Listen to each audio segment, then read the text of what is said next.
What's going on? What's going on? Welcome to King Talk on the Lapeef Network. We appreciate you guys for tuning in. Before we get the show started, make sure you guys get them likes up. Also, make sure you subscribe to the channel. Let me introduce the panel for tonight. We got Trill, we got Rilla, we got the lead attorney, Dr. David, and me and myself. I'm Lapeef J.I. Again, welcome to King Talk. How you gentlemen doing? Amazing, big dog. Appreciate you asking. Oh man, no doubt. Yes. Scragging family. The lead attorney's in the house. It's always going to be a great show when you got the lead attorney. I try. Thank you so much for the invite. Also, happy birthday again. Man, let's Oh go. man, I Right. appreciate that. Let's Man. go, I big appreciate dog. that. Birthday, boy. Yeah, thanks for the birthday wishes. Thank you for the birthday wishes. And shout out to all the birthday wishes that was given to me all day, man. You guys have been great. I can't address everybody, but I'm trying them. Every little minute, every chance opportunity I get, I'm filtering through them. So again, thank you for that. Well, let's get this show started, man. Let's get this show started. Rilla, brother Rilla. Kay and Kayla, they have a show which aired last night. They are Mondays at 7:30 Central. They were discussing DaBaby and what's her name? Like Danny Lay? Yeah, Danny Lay. Mhm. And Rilla pulled up on him. Rilla pulled up on him. He had some fire behind that pull up. So whenever you guys get a chance, make sure you check it out. But Rilla, what's up with that energy, man? What happened? Man, blame it on the lead attorney, man. What? Blame it on the lead, man. The funny thing is I'm listening. I was getting off work. I was driving home, and I always pull up and support. Obviously, I'm going to support the home team first, and then I pull up on other podcasts and support it in any way I can. But I'm listening to the discussion around DaBaby, and I get it. Everybody has their hot take or whatever, and everybody has an opinion, and we all entitled to that. But the thing that kept throwing me off, I kept waiting to hear, the sisters have accountability for Danny Lay or Danny Lee, whatever. I'm not saying whatever her name is, but Danielle Curio. I was waiting for them to have the equal amount of smoke and at least objectivity to call her out on the things that she was doing in that video. And I just didn't hear it. I mean, the best I heard was, well, she just shouldn't have slept with him.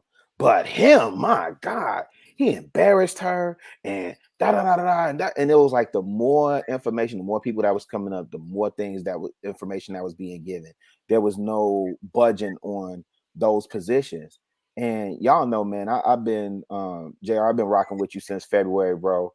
And this space is new to me, some of these conversations.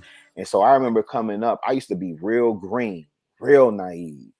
And Cash was like, nah. Oh, really? Yeah. Because in my real life things is just a little bit different. But then it's like now I'm just seeing like, damn, I see what y'all talking about over here. And so the thing that bugged me out, I mean, honestly, man, like DaBaby, honestly, dude gonna be held accountable for the next 18 years at the very least. The lead was pointing out a couple things, and I don't want to steal his thunder, but he was pointing out a couple things, chiefly that if a black man had acted towards the police the way that young lady was acting, done for, over with. And the ladies couldn't even like admit that. It was like being in the Twilight Zone. I could not wrap my mind around it. I could not understand it. I want to make way for the brothers to at least, give your perspective on what you saw happen. But here's my thing with it overall. DaBaby ultimately is going to be held accountable. He's going to be held accountable by the system. If there's anything involving the law, he's going to be held accountable by them. He's going to be held accountable by brothers that hold themselves to a higher standard. The part that's disappointing for me is the women who aren't able to put the BS aside and hold those women accountable and call out their BS, because it's young girls that are equally paying attention to what's coming out of those ladies' mouths. Okay. TLA, I know you did a show about it yesterday. You just kind of highlight some of your points. And did you feel what Rilla was just saying? Yeah, absolutely. I think Rilla is absolutely right, absolutely on point. Um, when I saw those videos that were coming out, where she's trying to take the phone away from him and hit the phone out of his hand and things like that, and when the cops are in the house and they're asking her to come back, and she's like, "No, where is this MF at?" And, he called the cops, and the cops show up, and they're letting her just search the house for him, and which can't be protocol, right? Because she is a woman. Women are people. She absolutely could have gone into one of those rooms and came back with some rifle, right? Now if it was a man, especially a black man, and they're saying, "Hey, come here," and she's like, "No, f you, whatever, I'm going wherever I want to go, y'all," and they're that would never happen where the cops were just standing there. And so, I see this a lot. As an attorney, I used to do a fair amount of criminal work. And you see how the brothers come into court for their first appearance or for arraignment, and they're all beat up, black eyes, busted lips. And then, so to me, having lived through that or representing these brothers, and then turn around and see this, 5'3", 120-pound girl with not a mark on her, and the cops are just standing there like, "Oh, well, what do we do now? She's walking away. What do we do now? She's cussing us out. I don't know what to do," right? But when it's a brother, they know exactly what to do. And so the way the cops treated that situation. Now, to be fair, I heard that later on, after apparently a lot of people like Rilla and me are, saying, "What's up with these cops?" Apparently now she has been arrested. And I think she's charged with simple battery or simple assault or something like that, right? But I don't think they would have done anything at all. I mean, it was clear what the police thought at the time, and it was only because she recorded herself being so obnoxious and just disregarding the police that they decided, after all of this community pressure, to go ahead and arrest her. But I see that all the time, and this kind of bleeds into the whole issue of domestic violence. Women against the men. I had a woman on my show yesterday when I was talking about this, and this black lady, was like 50 years old, and she came up on the panel, and she was like, "Oh yeah, I didn't even know that women hit men until three years ago." What? I don't, exactly.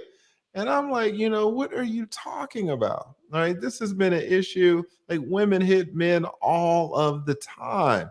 And, I see this again as an attorney, someone who's represented both women and men for the last 20 years.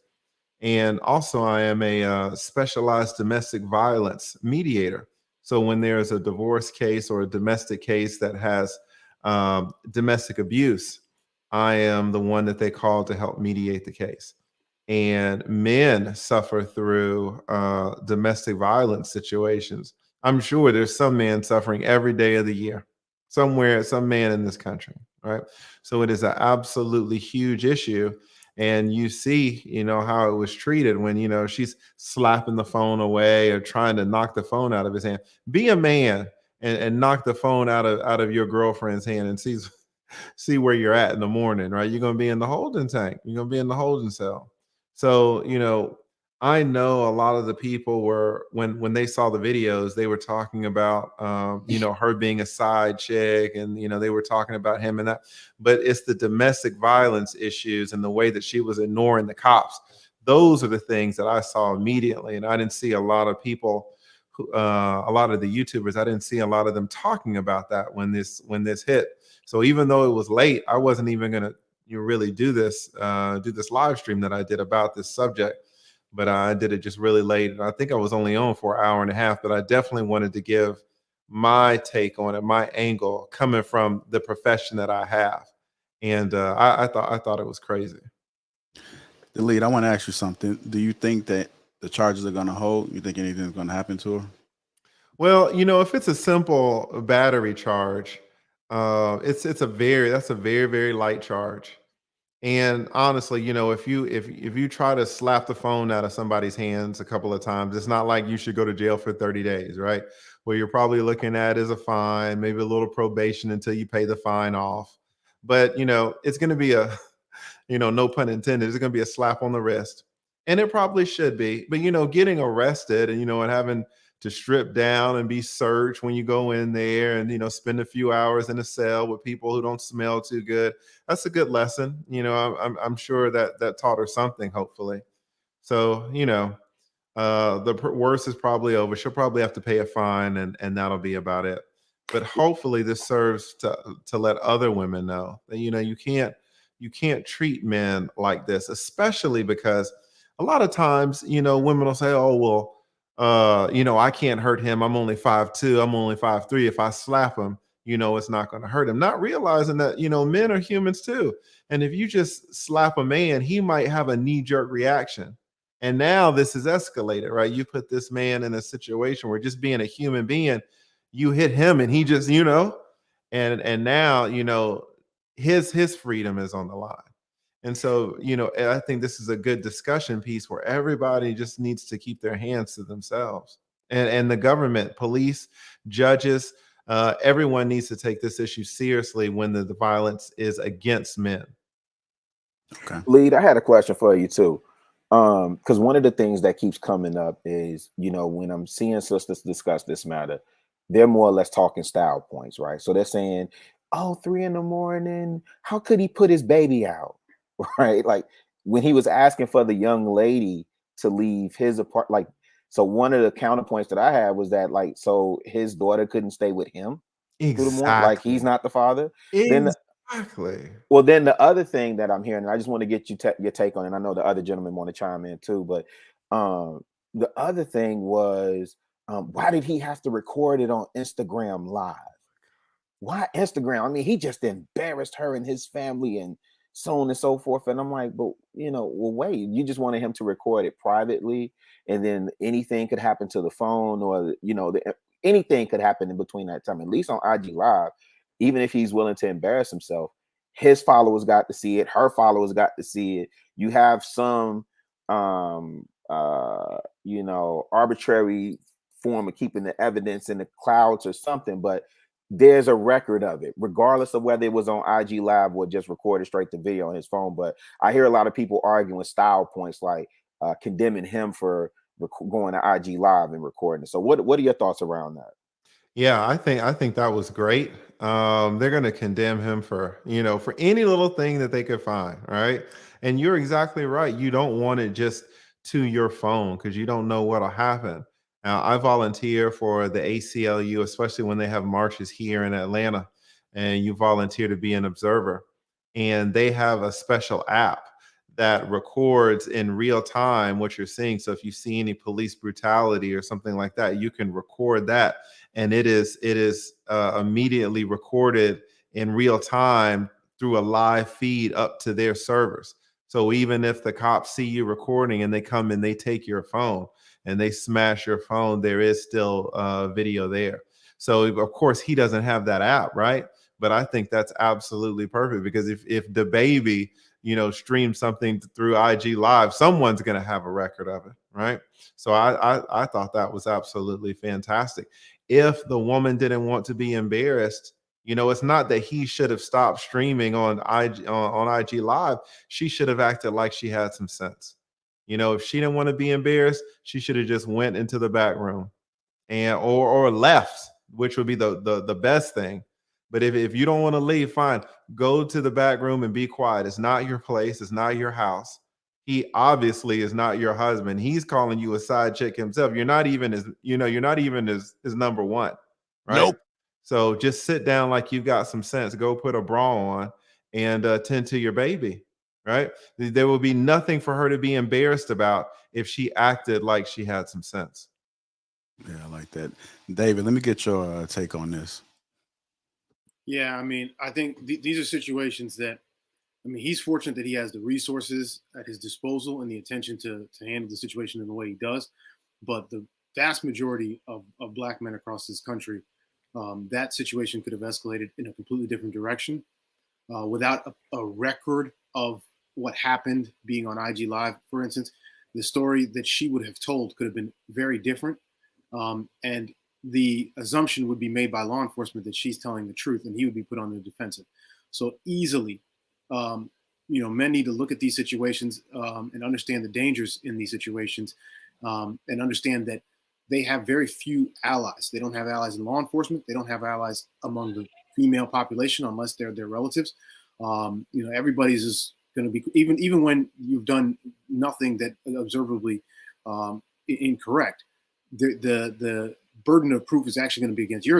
You're a black man. You're assumed that you're guilty. And if she could tell any story in the book, say that he did anything she wants to say, he pulled a knife on me, he did this, he did anything, and they'll assume it to be true, and then they'll handcuff him, and then they'll investigate it after he's handcuffed. They'll handcuff him, put him aside, and start investigating.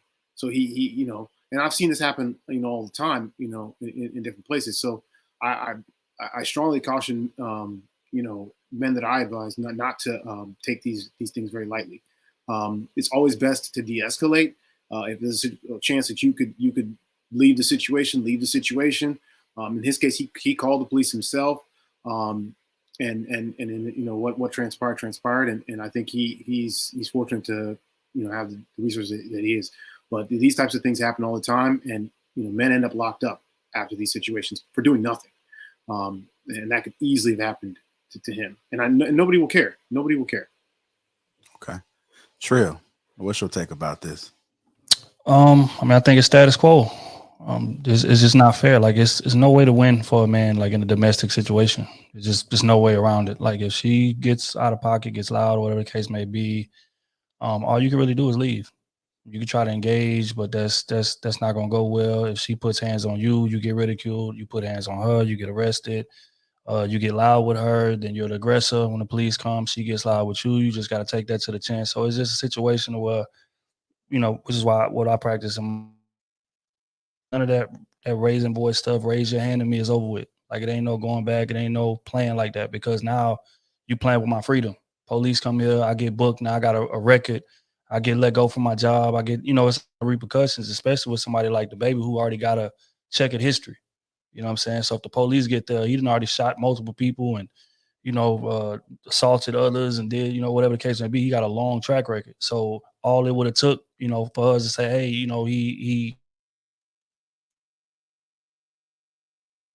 was the aggressor. He automatically getting cuffed and getting booked. You know what I'm saying? So at the end of the day, I think he was smart by putting that on live. But it was just interesting to see the reactions. People calling him a coward. And also women that was watching the live saying, oh, if she better than me, if it was me, I would have slapped him when he called me a side chick and this, that, and the third. Like they encouraging each other to be violent towards the man, right? But then let her would have slapped him and he backhand her across the room. Nah, he the worst person in the world. You know what I'm saying? So, that's why I tell my fellas all the time. For one, stay far away from stuff like that. And if you get to a domestic situation, press charges. Because by not pressing charges, we try to be masculine and stick our chests out and do this and that, but all we doing is just enabling that behavior to continue. So even if we do leave, she gonna feel empowered to do it with the next dude. You put them laws in her life. You know what I'm saying? Apparently her parents did not raise her right. So, it's not your job to do that. Let the police take care of that. She gonna learn her lesson that way. And I bet you next time she gonna think twice about putting her hand on somebody or throwing a knife at somebody or furniture, whatever it is that she got booked for. But yeah, I'm not with that at all. Any domestic violence at all, because again, it's a lose-lose for us. We cannot win in that situation. And he did the perfectly right thing, and he's still getting crucified. So that's a perfect example of what I'm talking about. Yeah, I appreciate that, Trill. And I think you leading us right into our next discussion. But before we hop into it, make sure you guys get them likes up. Also, make sure you subscribe to the channel. Shout out to the members. I see you posting. And if you want to become a member, hit that join button. But as I stated before, Trill, you leading us right into our next discussion, which is women that lack self-awareness, who are the problem and want to give solutions. Let me read that again. I want you to unpack it as I'm reading it. Women that lack self-awareness, right? Who have a problem. And you so often see these women wanting to give solutions. How can you focus on solution when you are not aware of the problem, especially with yourself? We so often see women giving other women advice, giving men advice, trying to tell them how it should be when they are the problem. Let's talk about this. I'm gonna start with you, Rilla. Yeah, man. I was sitting up here thinking about that, bro. the saying that single women keep women single. Single women keep women single. You know, it seems to be that in this age of Oprah and the modern woman and YouTube and social media, where everybody gets to have a voice, everybody gets to have an opinion. It's everybody's voice is valued and heard simply because they're on the screen. And you have people that are literally giving advice, not even from an experience, like a position of experience. They're giving advice rooted in what they think should be happening. And you have people listening to this advice and going out and really kind of ruining their relationships and their lives based on a false premise. And I mean, this is one of the things that we talk about all the time. You know, right now the charge is on men to do the work. You know what I'm saying? Put the effort in, put the time in, become the best version of yourself, hit the gym, you know, invest in yourself, you know, learn some trades, all these different things. And then it just kind of seems like, you know, with our counterparts, it's more or less like, you know, they're not hearing us. The message that they're still responding to is going to school, get degrees, and sister girlfriendhood, and I'm independent, I don't need no man. And there's just from me, what I'm seeing, man, just from what I've been observing. So I'm not saying there's no good sisters out there that aren't doing the work or that are not introspective, but again, we look at stuff like how Iyanla Van Zant got ran off the platform, right? And all she was doing was challenging sisters to do the work. So, like, who do you have taking her place now? Wendy Williams? You know what I'm saying? And so these are the people that, you know, other people are looking to and giving advice in their failures in their own lives. Like, how can you pour from an empty cup? How can you school somebody else and you lack experience in that area yourself? It is crazy. Yeah, it is. Lee, I'm coming to you. What's your take Yeah, on that? it's interesting. You know, I got out of a relationship over the summer, so I've decided to kind of start dating again. I'm on these damn apps, and I ran into this woman, mid-30s. She's attractive, and she has her PhD in psychology, and she just got with a university down here, giving therapy, right? And so, you know, we're talking about it, about, you know, what she does, and she gives marriage. Her type of therapy is kind of marriage counseling to individuals and to couples, primarily Black couples in the African American community. Now, this is a woman in her mid 30s, and she's never been married before, but she's giving marriage counseling. I said, fair enough, you know. So I start talking to her because, you know, I have my own ideas about therapy, and I ask, you know, do you know who Doug Lyle is? And she said no. But, you know, Dr. Doug Lyle, he's super small, so it's like, okay, whatever. Well, what about Sam Harris? You know, Sam Harris is humongous. Do you know who Sam Harris is? No, I've never heard of him. Who is that? I said, okay. Have you heard of Jordan Peterson? You know, do you know who he is? He's humongous. No, I haven't heard of Jordan Peterson. So, well, damn, do you even know who Tim Ferriss is? I mean, you know, do you know any? No, I don't. You know, how do you spell Ferriss, right? And tell her how to spell so she can look him up. And I'm like, well, listen, like, who do you listen to? She's like, oh, you know, I listen to this. I didn't tell her I was a YouTuber. And, you know, it's like, oh, you know, who do you listen to? And she gives me a couple of names, and they're women, you know, and oh, you know, this was at the YouTube channel. So I look on her channel, the person that she follows, and it's all about manifestation. And so I'm like, well, you know, do you have any male influences at all? Like anybody who's kind of influencing your take on this? And she's, you know, she had to think about it. And she's like, well, no, not really. You know, I have like 3 advisors and then 3 mentors. And I was like, okay, well, who are they? You know, and they're all women, right? So all of her advisors are women, all of her mentors are women. You know, all of the information that she's given to these Black men and these Black couples is from a woman's perspective. And I'm like, I'm just thinking to myself, you know, it's kind of a first date, so I'm cool with it. But I'm like, man, any Black man that comes to you is screwed. They are screwed from the jump. You have no interest, no desire to see things from a man's point of view, because you are not ingesting any information from men. It is all feminine energy, all 100%. I'm not blaming you for it, but then how are you counseling Black men on marriage when you yourself have never been married, right? And so maybe that's an extreme example, but that comes to my mind because it just happened a few weeks ago. But I was like, you see this all the time. What this topic is, what Rilla was saying, and it's a huge issue because people don't even realize that they have blind spots.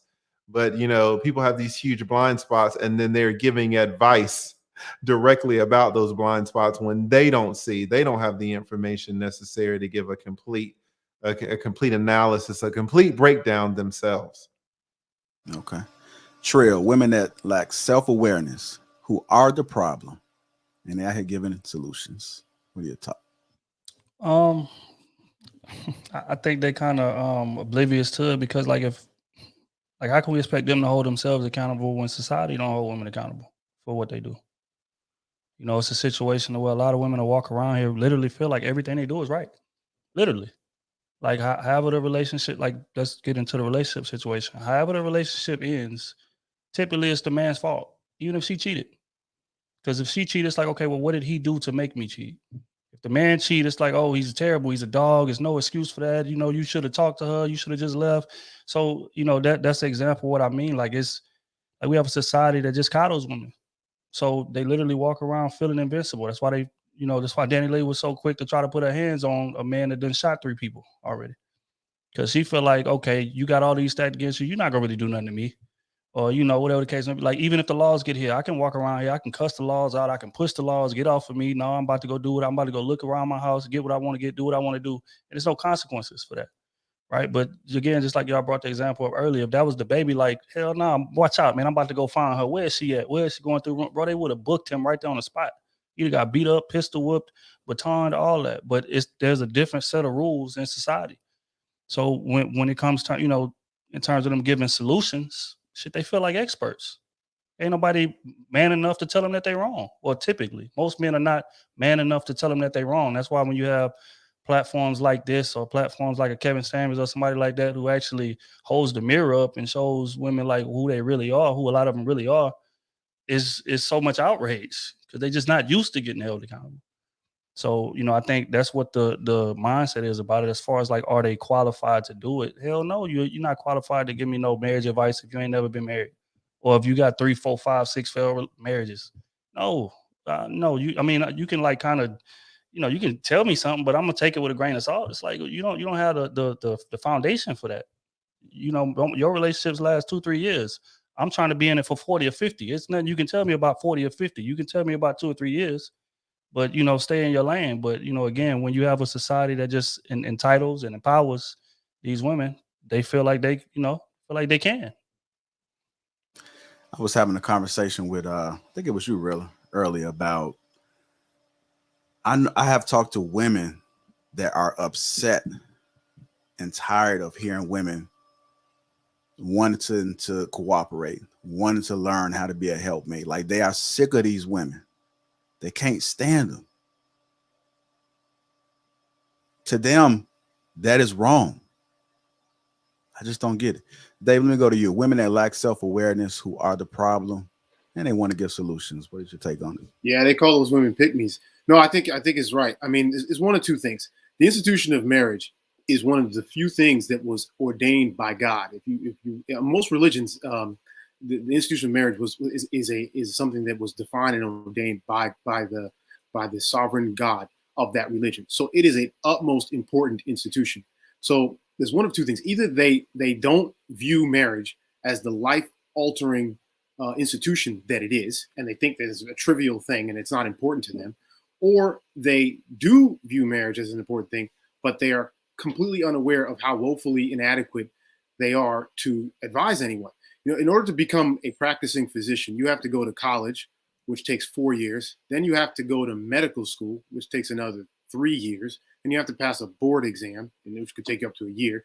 And you have to spend another 3 years as a resident before you can then become an assistant to another physician, right? And licensed in whatever state or whatever. That's 10 years before you can actually practice medicine. Okay. And because the field of medicine is viewed to be that serious, right? The same thing with law. You have to go to college for 4 years. You got to go to law school for 3 years. Then you got to pass the bar exam, which takes about a year. Then you're an associate attorney. And then to become a lead is another couple of years, about 10 years before you can sit there and say you're a lead, right? Because the field of law is an important position where you have people's lives in your hand. But you want to be a relationship advisor. You've never been married. You have no experience with anything, and you're just out there saying that. I mean, even people who are not qualified to practice medicine, they say, this is not medical advice. Please consult your physician. Or someone's giving legal. Oh, this is not legal advice. Please consult your attorney, right? Or financial advice. This does not constitute as financial advice. Please speak to your financial advisor about this XYZ. But this relationship advice, anybody just wants to throw out anything with no accountability, no saying, hey, by the way, I'm not an expert. I have no experience in this. And, please consult someone who does. I feel personally that women should only be listening to other women who've been successfully married and happily married for at least 10 years, right? There should be a minimum requirement. The same way to practice medicine takes 10 years to get there. You want to be I'm a university professor, took me 10 years to get there. Be a lead attorney, take you about 10 years to get there. To be an actual marriage advisor to other people, you got to have 10 years of experience. You got to actually be in this. And if you don't, you should have that self-awareness to understand you are not an expert. I cannot stand why I'm hearing these people. They speak to this about this institution as if they're experts with no level of understanding. With no humility. The loudest voices in the room are usually the people with the least experience, and they are so sure they know everything. They are so sure about it, and they need to be checked on this. And in every other field, legal, medicine, everything that's viewed important, they don't let people just come in there and pretend to be advisors and experts. But in the area of relationships and marriages, it doesn't matter. Anybody can come out there with no experience or a horrible record and say what they want to say. And women are listening to these people, which is why they label the women who have learned how to operate successfully in a marriage as pick-me's, mammies, just all the negative. And they actually view those women as weaker than them, inferior than them, less intelligent than them, all the negative things that they can count. And I have to explain to them, listen, I'm married. My wife is not less intelligent than you. You are not smarter than her. You are not stronger than her. You don't have anything that she does not have. So you're not better than her. Get this out of your head. The women who made that decision to cooperate with a man have made that decision with the idea that they can better themselves and that they collectively are better, and so will their children. And if you talk to people who've actually had success in marriage, they're on the same page. And if the people who are completely on the same page, look at their background, you'll see and you'll understand why. And they come with that fire. I like that, man. I definitely like that. If you guys are just tuning in, welcome to King's Talk. Make sure you guys get them likes up. Also, make sure you subscribe to the channel. Shout out to our sponsor, Tej Hanley.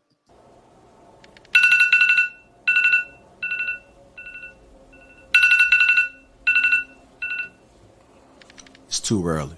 I can't believe it's time to get up already, but that's okay. A man's morning routine is everything. The first thing I do is I head to the washroom. My focus, brushing my teeth, my beard, and my skin. Tej Hanley, uncomplicated skincare for men, has changed my life. The face wash, the scrub, the super serum, the eye cream, the AM PM moisturizer has people giving me compliments left and right about my skin. At the beginning of each week, twice a week, I massage the scrub into my face and then I rinse. Every other day, I use the face wash. I put it into the palm of my hands and I spread it evenly across my entire face and my head. The Tej face wash keeps the pores clean and also removes all oil. My favorite part about Tej Hanley is that every box comes with an instruction card that tells you when to use each product, how much to use, and in what order. They really make the process of achieving and maintaining amazing skin easy. And because Tej Hanley is sponsoring today's video, they're offering my viewers a great deal. Just click the first link in the description, and not only will you get Tej Hanley for the best possible price, but they also give you a free gift with your first box. Click that link and get started today for just $30. You have it. Shout out to T. Hanley. Again, thanks for tuning in to King Talk. Make sure you guys hit that like button. Also subscribe to the channel. Let's move on to our next topic, which is men with a lot of options are not in a rush to pick one. Men with a lot of options are not in a rush to pick one. Start with you, Trill. I would agree. I think anybody that has a lot of options shouldn't just jump at the first one they do. You don't do it in anything else. When you're looking for houses, you don't buy the first house you run into. You don't buy the first car you run into. Doesn't matter how much you like it. It's like, okay, let me examine the field, compare, contrast, compare the specs, this, that, and the third. How does this really, because some things you may just like in the moment, and then a few days later you over it. Especially in terms of relationships, especially with people. Like when you get past that little honeymoon stage or whatever the case may be. So hell no, like you should take your time. And I mean, if you're a man with any kind of success, a man with any kind of status, you're gonna have options. So you can dive in it, the first one you that comes across your desk, but more than not, you're gonna probably break a heart because you're still curious. You're still wondering, okay, is this the right decision? Or, I jumped in a situation so young, my mindset at maybe 18 or 17 is not the same as it is at 26 and 27. And she wasn't willing to grow with me mentally. So again, you need to be examining all of that type of stuff. Like how well does she adapt? That's all long-term relationship is, the ability to adapt. And everybody don't have that. If we're gonna be honest, some people that's still walking around with a mindset of, that they had in high school, are still bragging about things they did in high school or in college and 30. You wouldn't want to be with nobody like that. So nah, you shouldn't be in a rush to settle if you have options. Now, if you don't have options, I can't really speak to that. That's not, a lifestyle that I'm familiar with. But if you have options, hell no, you should take your time, analyze, and make the right decision. Simple and plain. Shan, when you hear that men with a lot of options are not in a rush to pick one, what are your thoughts? Well, Trill, is one thing that you mentioned. You said you don't usually buy the first. Somebody who does buy the first house, that new home buyer. The new home buyer, they usually rush to get that first house. It's no different than the first car. The person that buys that first car, the one that's available to them, they take the first deal. They take that deal that slum deal that the dealership gives them. Somebody either with bad credit, little bit of money, hardly no money down, so they take a bad, annual percentage rate on the car, or that new car buyer, the young driver. But it's that older person that's had a few cars. It's the person that already purchased a house. It's not now they're buying rental property, income property. They tend to take their time. They know location matters.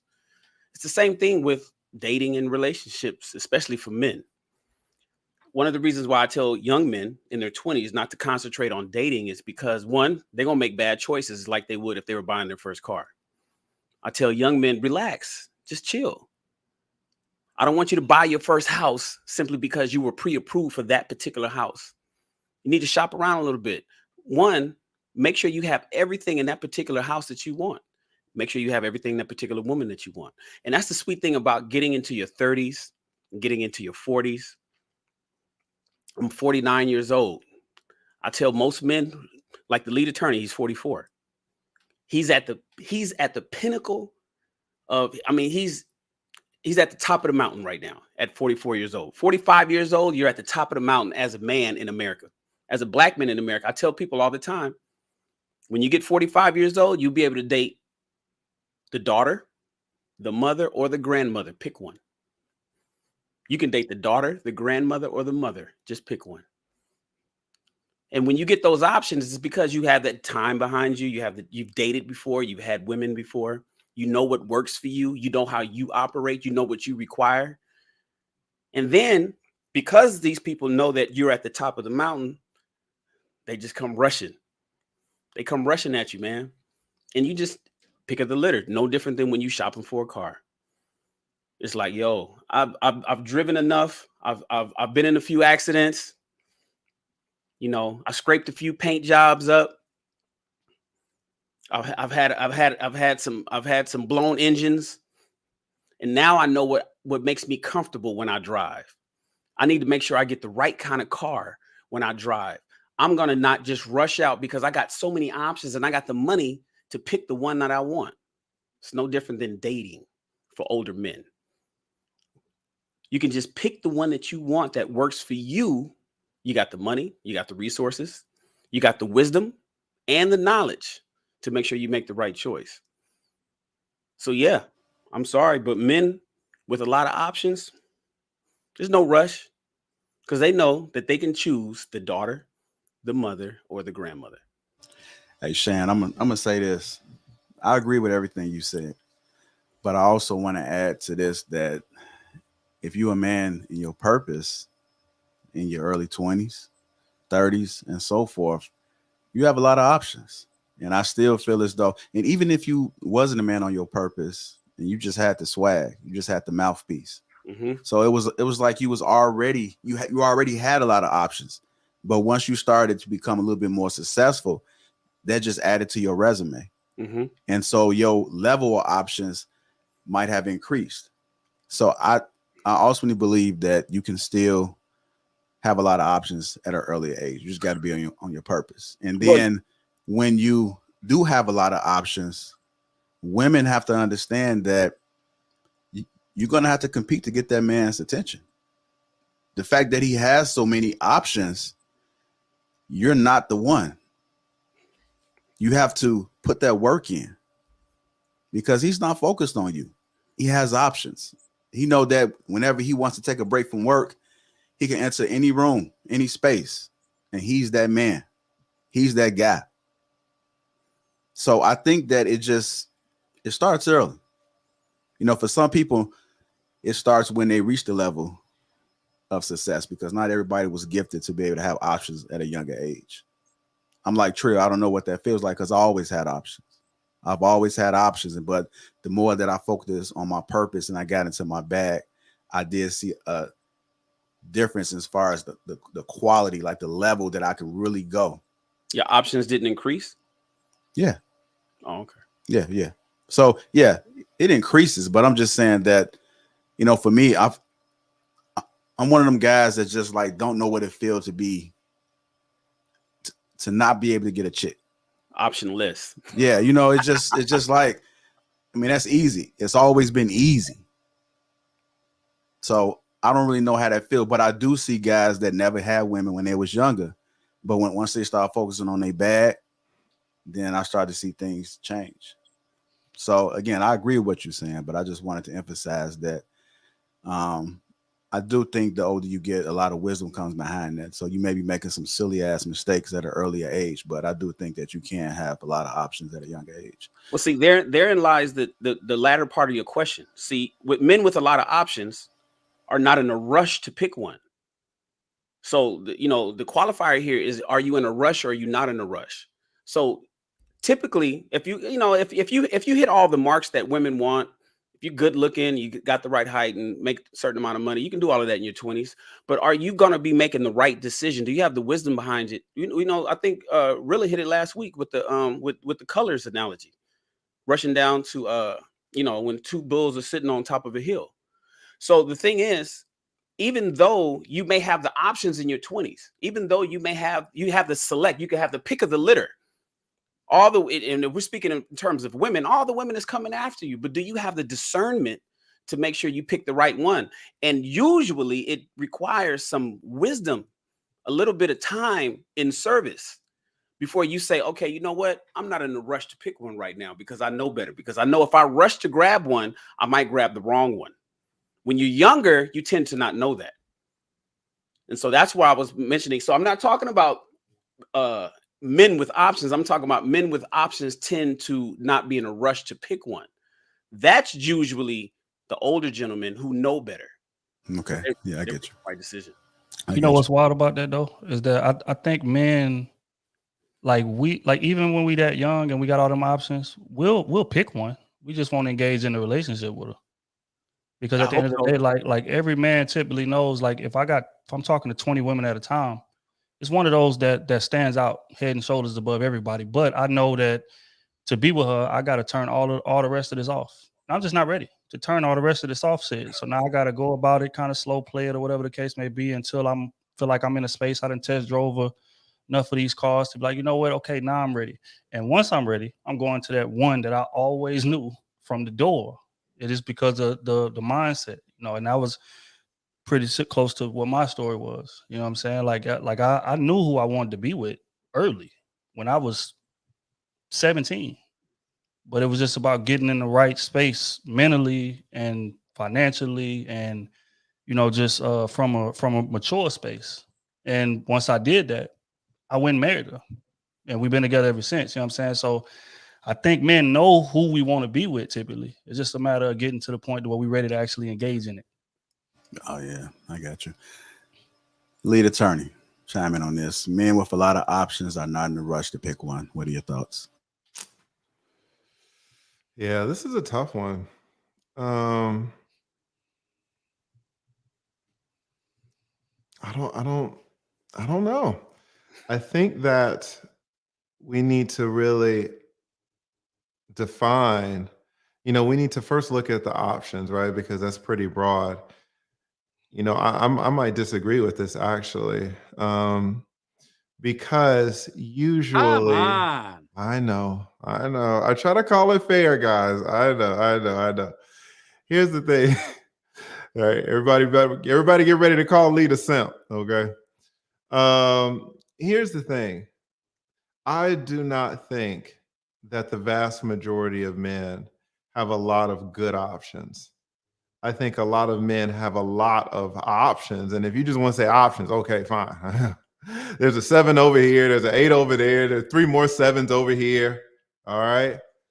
But let's say that you got like a 9.5 or a 10 that just kind of walked into your life, especially, and I'm not just talking about the looks, because like, okay, looks, whatever, when you're 24, boy, looks mean a lot. When you're 44, you're like, come on, like you gotta come with it, right? And what you realize when you get older is that this options thing, which you're not looking for just options. If you're serious about your life, if you value your time, it's not just an options thing. What you want are good options. And what you start to realize as you get older is that honestly, there's not a lot of great options. There's a lot of options, but a lot of great ones. Most of the options that I think we've been talking about thus far is, I could leave it or I could take it. Well, that's not a great option to me. If you can just leave it or you can take it. But there are a lot of times in life, and I'm not just really talking about women, this really translates to anything. If you're a baseball, you're at the bat and it's the World Series and that pitch comes down, you got a lot of options, a lot of balls to swing at, but that good one, maybe you can hit a home run. Shout out to the Atlanta Braves, World Series champions, right? You got to turn on those. Or in business, if you're trying to buy a business and, there are a lot of businesses you can buy. But, if you happen to stumble on one and it's low price and you start doing their due diligence, but then other companies are sniffing around, you got to jump on that thing. You go, I'll come back next year. Next year, it ain't going to be around. And so when you it's the better the option, kind of the more you need to be in a rush to get it. I don't want to cap out here. I don't want to have a damn room full of men. There's so many 10s walking around. It's not true. It's just not true. So, if your options are 6s and 7s, you got 1,000 of them. Well, you don't need to be in a rush. It's always going to be 6s and 7s walking this earth. You'll come back next year. It's a ton of them, right? But if you're talking about something, some business, some baseball pitch, some woman that is like really good, that really lines up with your values, that, has the stuff that you need, you got to go get that. You got to be aggressive with that. Because let's not sit up here and lie and say that, we all got a bunch of 10s that we can just, pick up or turn down, Wednesday, Thursday, 2022, they'll be around. So, maybe I'm overthinking this, or maybe I'm adding a little bit too much nuance in this, but I want to call stuff fair. And, that's how I see it. The lead attorney, I'm not going to even lie. You made a good point. You definitely made a good point. I'm sitting there listening. I'm like, damn, that's the reason why I love shows like this is you get different perspectives because I never did look at it like that. But that was an excellent point. Thank you. Dr. David, men with a lot of options are not in a rush to pick one. What are your thoughts? Yeah, I think as you have options, it's because you have done something with your life. And if you've done something with your life, you have a lot to lose. So having a lot of options means you got a lot to lose. And let's face it, particularly in the Western world, marriage can be a very risky endeavor. So you have to tread if you have a lot to lose, you have to tread cautiously as you move into that. I don't think you have forever, and I think that becomes a problematic mindset to think that you just whenever it is. But I do agree that the options that you have typically when in your 20s are not going to be as good as the options as you advance more and you get about your purpose. I come from an African bound mindset, so we are not viewed as successful people until we have family and we have children. That's a big part of who we are, and that's a big part of our cultural upbringing. So that's something that we focus on. So once you reach the point, and this is the African man's mindset. Once you reach the point where you have enough resources to provide for yourself and potentially a family, within 5 years, you should be either married, engaged to be married, or in a long-term committed situation that with a woman whom you can say, yes, I want to make her my wife. I intend to make this woman my wife within 5 years or so.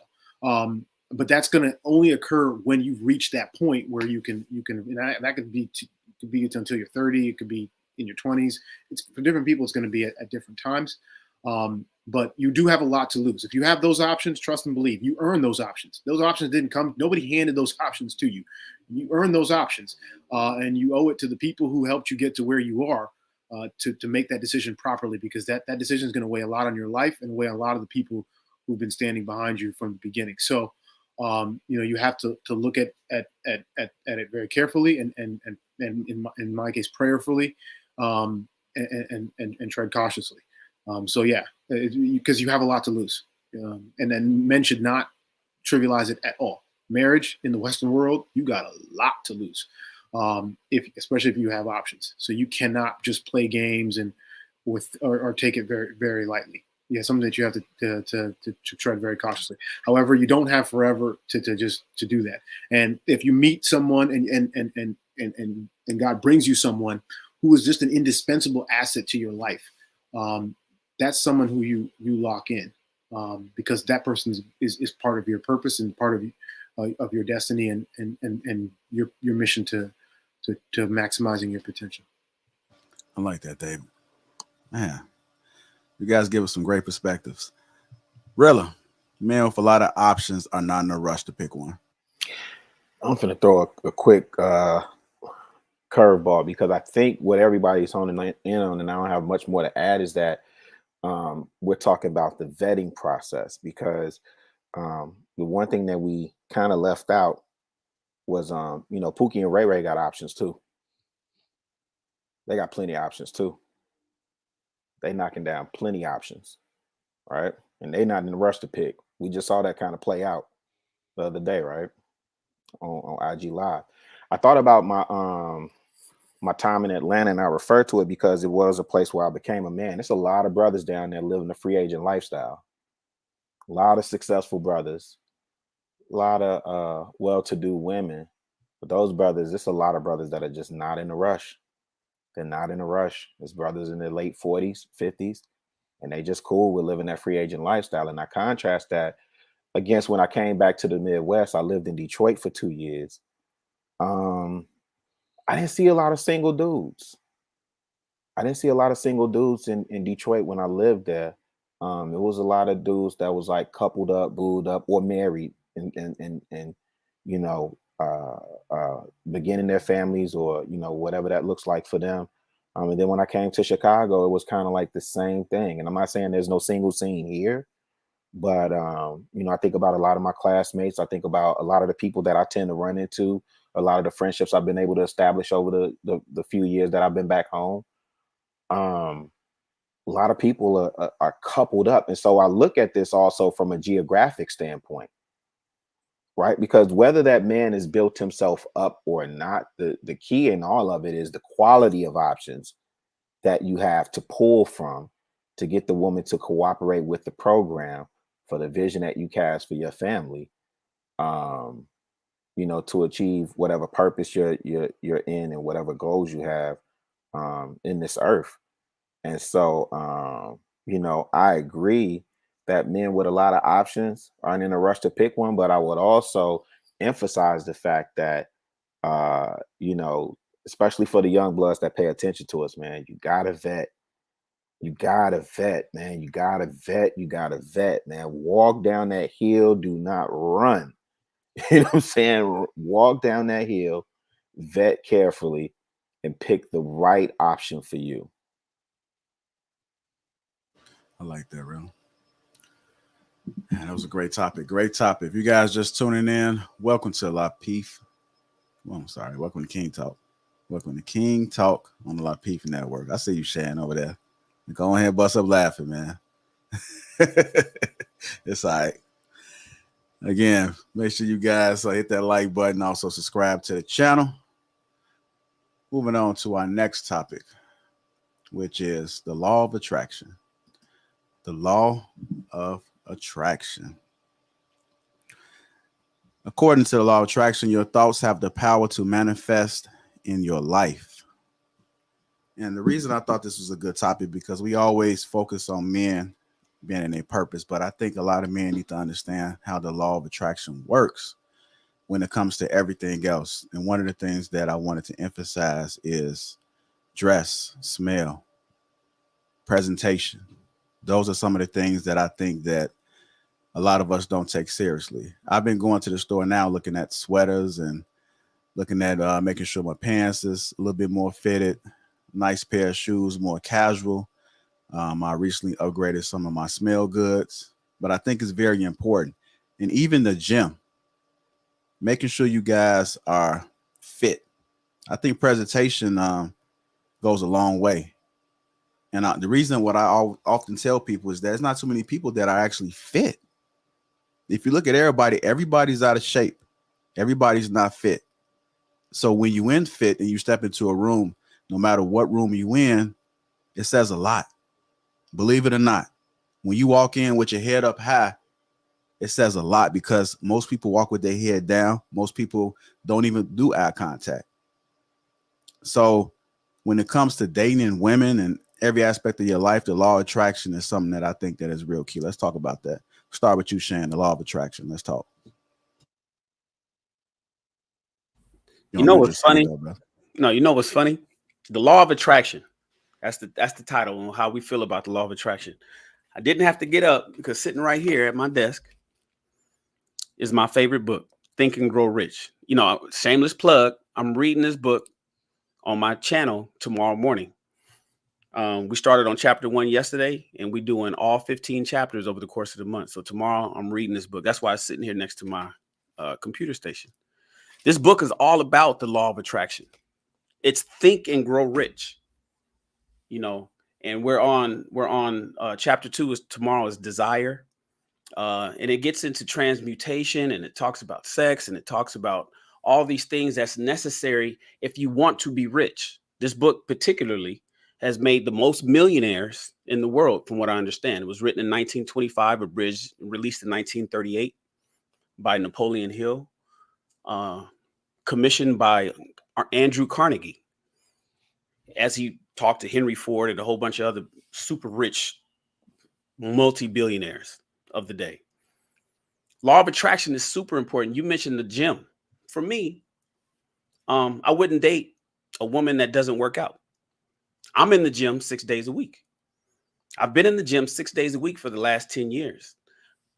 I think it was it King Talk number 1 that I showed you guys that picture of me and how I said I found the fountain of youth in the gym. I found the fountain of youth in the gym where 16 years ago, I looked older. I looked like my dad would look 16 years ago. And it was not until I got into the gym and started working out and found the fountain of youth. And then that's become a standard of mine, not a preference, but a standard. So the law of attraction is you have to be what you want. You know, a lot of people out here talking about, you know, and especially in this new, you know, we talk about Thanksgiving and how Thanksgiving is going to be really interesting this year, and what kind of conversations are going to happen, especially with the Kevin Samuels average at best video that blew up last year. And now with the whole dating scene and the black man and the black women conversations we've been having all year long, what kind of people are going to be at the Thanksgiving table this year is going to be some interesting conversations. And as men and women get together and we talk about high value men, and we talk about submission, we talk about masculinity and femininity, people are now starting to make sure that the people that they pick need to, at least this is what they need to do, make sure that they are who they're attracted to. You need to be who you want. You can't just say, I want this wonderful gentleman. You can't just say, I want this fine woman that has all these wonderful things, and then you don't exemplify the things that she wants. Ladies, you can't just say you want this high value man, or this guy that makes a certain amount of money, or this 6 foot tall dude with 6-pack and straight teeth and great credit, and then you aren't something that he wants. You got to be who you're looking for. So the law of attraction is one of the 3 universal laws. It's only 3 of them universally, and nobody can escape that. So, you know, I'm with it 100%. I believe in it. I believe in it so much that I created a podcast called Rich People Read. And we read tomorrow morning. We'll be reading at 9 o'clock. We're going to be reading the 2nd chapter of this book, Think and Grow Rich, which talks exactly about the law of attraction. That's what's up, Shannon. Dr. David, the law of attraction. And can somebody define it? Because I don't even know what it is. It sounds like BS to me, but I'm listening. You better come with another banger. I just don't know. I just don't know the definition. You're supposed to hit them shots. You're supposed to hit them shots fired. Nope. No, I think it all boils down to reciprocity.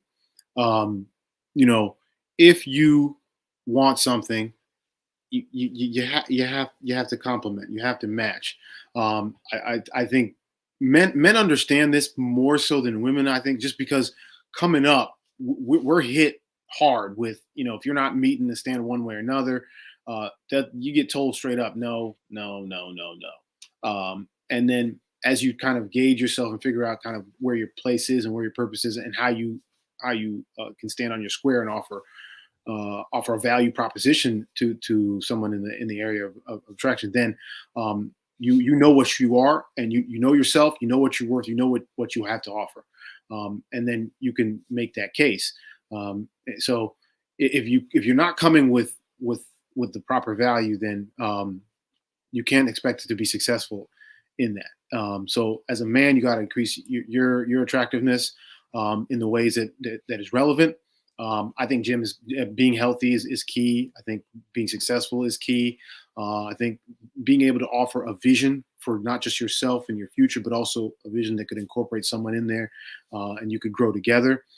So that area of acumen and leadership, all these things are key with making you attractive as a man. And as a woman, from the other side, you have to also have those things that are going to make a man more gravitate towards you.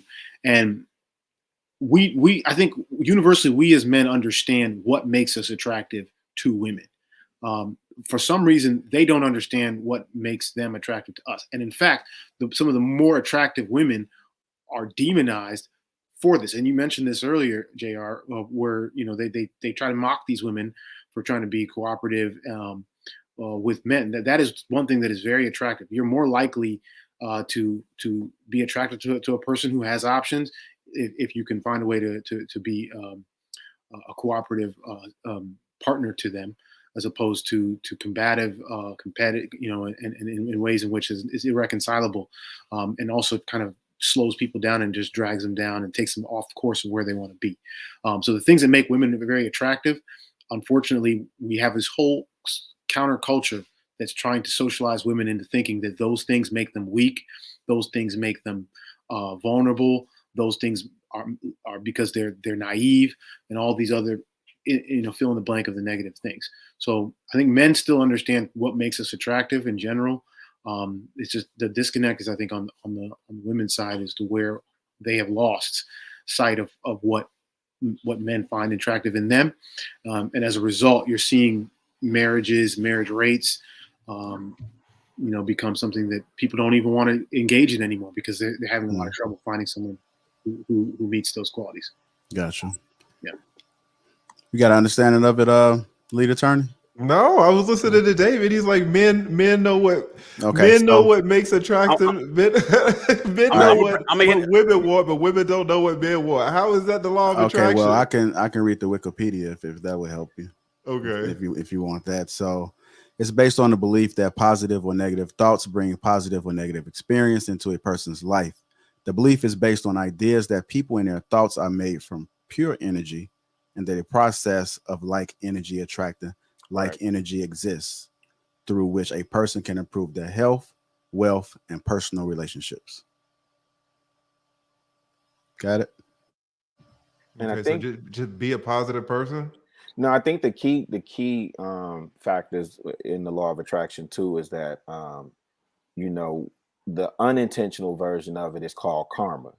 The intentional version of it is called manifesting. Right, but it's all centered around positive and negative energy. So if you've ever read like The Secret or seen that DVD, I don't know if it's a documentary or whatever it is, but it's called The Secret. It has like what's the old boy name? Jack. Last name starts with a C. But it's a lot. Believe in The Secret, really? I find it interesting. I found some nuggets. I found some value in it. I mean, it's still. I haven't read it, so you know more about it than me. It's just basic stuff. It's the law of seed time and harvest, the law of reciprocity. I mean, it's the same thing. What you put out comes back to you. Yeah. What you put out is bound to come back to you. And so when I think about the law of attraction, well, you better care, because it's coming back regardless whether you want to or not. But I do think though that some of the key characteristics, I mean, like is karma and manifesting, right? And so we just got to be talking about how people get who they qualify for. You get who you qualify for, and the more you invest in yourself, the more work you put in, you begin to attract. Like I believe, like energy attracts like energy. Like I believe it's rare you see somebody like that's high energy, highly motivated, surrounded by people that are just pessimistic, or those people. Like, it's rare that you see those people operating close in their circle. So I think as it pertains to relationship, I think JRU was hitting on it in terms of presentation. I mean, you think about it, let me just jump in really for a second, because I think I see where you're coming from. Karma, you mentioned, right? It's coming back to you and all this and all that. I get you. Do you think the world is fair? And if you do not think the world is fair, then how do you square that with karma? So I mean, the other thing is that a lot of this stuff is like ancient mysticism, right? I see. This is the BS that I'm talking about. Yeah, I don't with the crystal medallions and the the tarot you're not cards. Sage, Lee, you're not burning sage through the house, man. Burning the sage. Yeah, I don't think it's a way to absolutely cutting off heads and rolling them down the pyramids. But we attribute a lot of things. We attribute a lot of things to karma, right? So, like, say somebody commits a crime, a heinous crime, and they go to jail, and they get street justice in jail, or penitentiary justice, whatever they call it, right?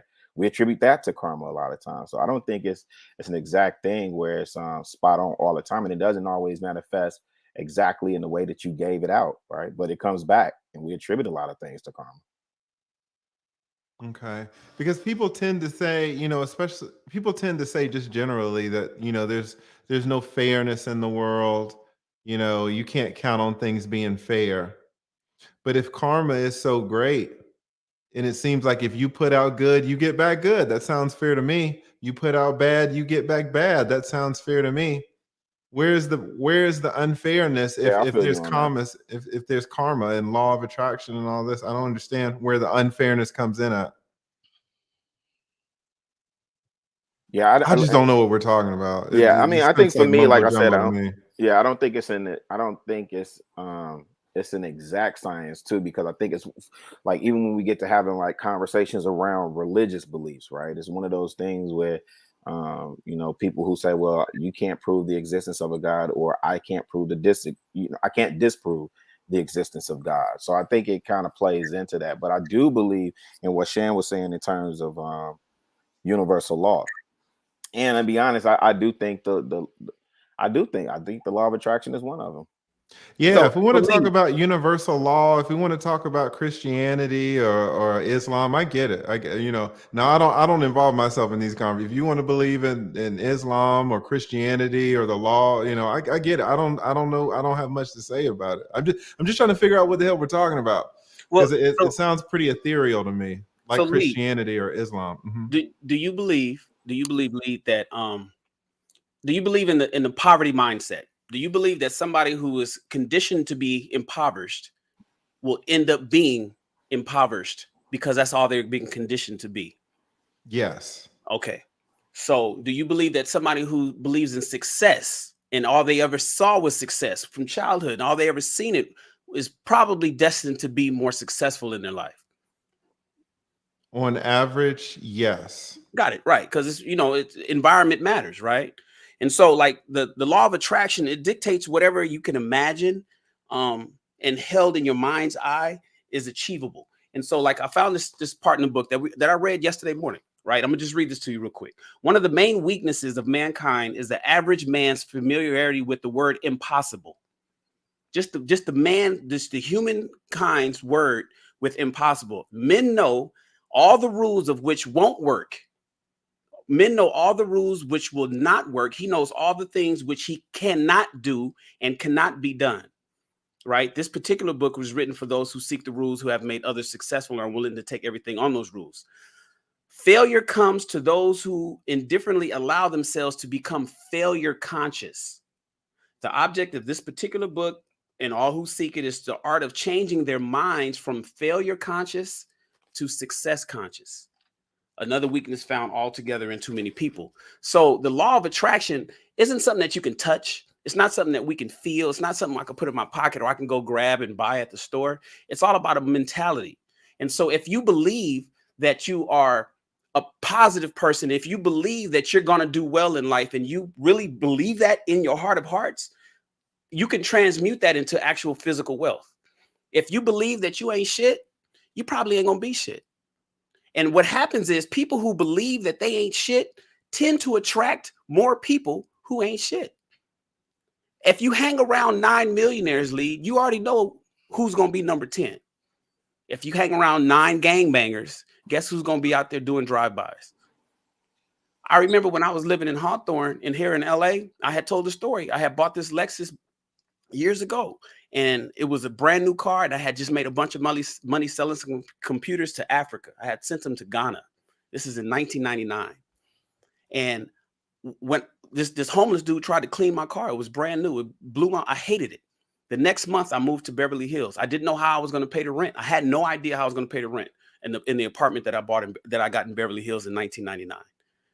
But somehow, because of the people that I was around and the people that I attracted, I somehow made the money to make my rent and then made a whole lot more. Ended up buying a Mercedes Benz after that. So the law of attraction is all about what you internally believe. You can attract poverty, you can attract abundance. And as long as you believe it in your heart of hearts, the law is going to bring that to you. And that's all that is. It's not religious. It has nothing to do with the Bible or Jesus. This is it. That's why it's a universal law. It works for everybody. Doesn't matter what, you don't have to believe It in. works for everybody. Yeah. Wow. It does. Okay. It works for you too, because before you went to law school, you believe. Here's the thing. Here's the thing. You know, it's very easy for us to take a very myopic view, a very a very small view. You know, they call it, you know, you hear the word white privilege, right? The term white privilege. Now, to be honest, there's a lot of privilege. And one of the privilege that everybody sitting up here has is like an American privilege, right? And you can be in America with American privilege and not realize that there are other countries, right? You can not realize what the hell's going on in Venezuela. You cannot realize what's going on in El Salvador. You cannot realize what's going on in Congo. And you're thinking, oh, in this whole world, you know, if you just believe, it'll happen. You know, not realizing that the laws that we're talking about over there, you know, a 6-month-old in Honduras that's dying, starvation, right? I think Dave Chappelle talked about this over in Africa, you know, a 4-month-old wanting chicken. Oh, you know, there's going to be chicken, right? And then he's dead the next day of starvation, right? The brothers over there in Venezuela that are all locked up, you know, 7 years, 10 years in prison, no trial, no jury, no nothing, they just locked up. You know, I'm going to be successful, right? When you say, Shannon, that's why I had to call it out. You're like, oh, this, you know, this works for everybody. It doesn't. Now, maybe you can say in the best nation on the earth, you know, you got more of a possibility in the best nation on the planet. But I wouldn't call that a truth if that's the standard. If you got to put this truth in the best nation on the planet for it to work, most of the time, I don't believe in that. Right? I mean, if it's a real truth, 2 + 2 is 4 in Venezuela. 2 + 2 is 4 in Mexico City. 2 + 2 is 4 in the Congo. But, you know, take your law of attraction to the Congo and Mexico City and Venezuela and see if it always holds up. It's not going to always hold up. But don't you think that doesn't have to do with perspective as well? Because listen, and that's what I asked before. What I consider success here in Los Angeles is not necessarily what somebody in the Congo considers success. But in the Congo, success is relative to the people to the Congolese.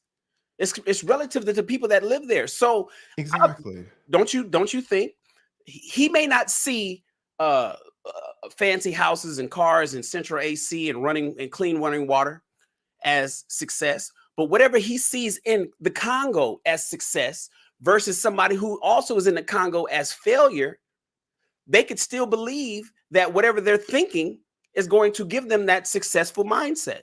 Exactly. And that's why I think it's bullshit, because you can have a boy in the Congo at 6 years old, 8 years old. He's given an AK-47, you know, and now he's a child soldier with all the other ones, and he makes it to 10. But, oh, you know, he made it to 10. Which is a success because sometimes they die at 8. Right. But I mean, that's your law of attraction. That the boy made it to 10 with the AK-47. But Lead, you're comparing it to a completely different perspective. You can't compare two different perspectives. No, I'm asking you. I put it in the Congo. I'm saying, you know, he made it. He made it to 10 when he should have died at 8. That's success. Lead, when I was because I've been to Africa. I did 2 tours in Somalia. I know what it's like to. I had my mother. I had my mother sending me. My mother used to send me white socks. I told her to go to Target. This is in 1993. I told Mom, this is American privilege. You guys are it's so narrow. That's what I'm saying. It wasn't until I went to Africa that I stopped throwing food away at dinner. I think I mentioned that on this podcast before. I used to eat at a restaurant and then be like, you know, I don't want no more of it until I deployed and saw what they considered success over in Somalia. And it wasn't until I went to Mombasa, Kenya, that I realized how precious white tube socks were. How they looked at white tube socks. But to them, Lead, having the white tube socks was success. They couldn't look beyond that. Now, just because I could, because I'm from California, I'm not going to minimize what they consider great. But they have levels. There's levels over there. So there's levels all over the world. There's levels in the jungle. There's levels in Mexico. There's levels within the United States. What people consider success in Compton is not the same as they consider success in Beverly Hills or Brentwood or Bel Air. It's perspective for the people in Compton and the people in Beverly Hills. But I'm not going to compare the success from somebody in Compton to the success of somebody in Beverly Hills. That's completely different. That's like billionaires. There's millionaires that commit suicide because they're down to their last million. They jump off a bridge because they got down, because they lost all their wealth and they only had $1 million left. Versus somebody else who's happy to have just $50,000. It depends on perspective too, Lee.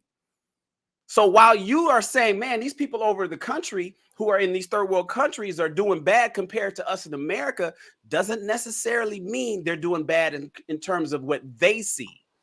And that's all I'm saying. So the law of attraction is universal. It works for everybody. It just depends on the perspective of the people that's actually utilizing the perspective of that 8-month-old that starved. Right, yeah, just the 8-month-old should have. He didn't know what success was. Okay, whatever. I don't want to take a. I'm the ignorant one. All right, what does Trill have to say about it? All right, what's your thoughts on this law of attraction, Trill? I would compare it to like religion. It's a belief thing. You can't. I think that the word law should not be in it. Facts. It's something that you believe in. But in terms of like what it means, it's like, okay, if you're carrying yourself the right way, then good things tend to come. I take issue with that, especially speaking in relationships. When I was my most toxic was when I had the best options of women. Right? If we just gonna be honest. Let's just call a spade. Like, but when a lot of dudes, like, they'll try to go about it in a straight and narrow way. I want to be an upstanding man. I want to, one woman at a time. I want to just focus on, pleasing this one woman, and they'll get their heart shattered in a million pieces. But that same dude 2 years later say, man, forget all that, bro. I'm about to go out here, snipe everything moving, and then that's when he tends to find the love of his life. We're going to be honest, right? So, and at that moment, his mentality was extremely toxic. Wasn't positivity there. But that brought him the best women, that he's ever seen. So I think there's just so many ways to poke holes in that theory. I don't really believe in that I believe in finesse. I believe in manipulation. if we gonna be honest, just like we gave the whole gang member analogy. I grew up around a lot of gang members, a lot of drug dealers, and statistically, in according to that law of attraction, I was supposed to fall into that same line. I'm supposed to be on 69 in Beaumont, doing about 15 right now. If we gonna compared to like what my lifestyle was and what my surroundings was at the time, but I didn't. I finessed the system. I manipulated the system. And as long as it's a way to finesse and manipulate, it shouldn't be called law.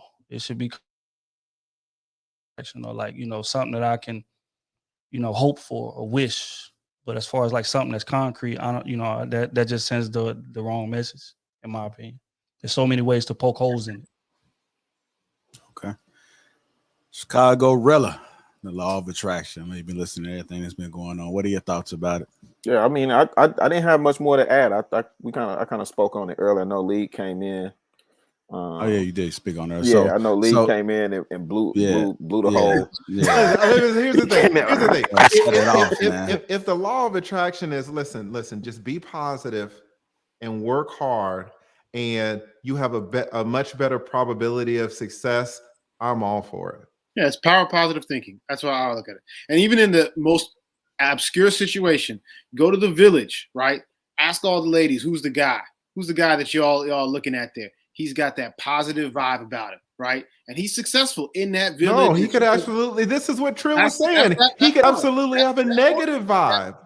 That positive. What are you talking about, David? Trill just said, no, that's not the truth. No, the women in the village could be looking at the gangster. Listen, the women in the village could be looking at the gangster. The women in the village could be looking at the killer. The women at the village could be looking at the drug dealer. That's not a positive vibe. Well, he has that leadership vibe. That's not what you said. You get people. Now you changed it. Listen, David, you got to be careful with Lee. He's an alpha. Don't mind me. Don't mind me. I'm just messing with you. To do bad things or to do good things. The fact that you can get people to follow you, that shows that you got some kind of positive thing that you can actually get up there and get people. I'm just fucking with you, David. Until you get murdered, until you become Alpo Martinez in New York. Well, it depends on how you look at the bad guy. It depends on how you look at the bad guy. Just because he got all the girls don't make him necessarily positive. If he got a bullet in his skull eventually at a young age, just depends on where I'm glad that Trill, even though Trill had the best options in women, he selected the best one when he married his wife, and he's not on that. He's not doing 15 years to life. Because he got away from the way that he was. He changed his mindset. Even though Trill is saying, I ain't not really rocking with the law of attraction, I think in fact, Trill probably did. And instead, he changed his mindset. Not something that he actually did, or maybe his mindset guided him to do the things that he needed to do to get his queen and get the hell away from them dudes that was the guy that he was going down the wrong road with.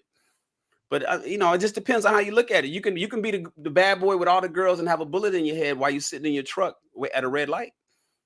Depends on the perspective and where you're coming from and how you're looking at it.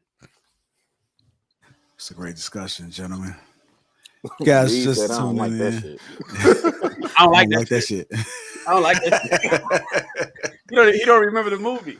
I love that movie. Yeah, That's yeah. the only line. He was just talking about it. I think it was up on I was you on just somebody's panel. That was the only line. Wapo, I think. Yeah. Shout out to Rilla, man. Rilla be knowing what's going on. You guys just tuning in. Welcome to King Talk. Again, we appreciate all the super chats coming in. Thank you for all the birthday wishes, man. I'm seeing them. I can't acknowledge each and every last one of you guys, but I am seeing it. So hit the like button for me for my birthday. Hit the like button right now.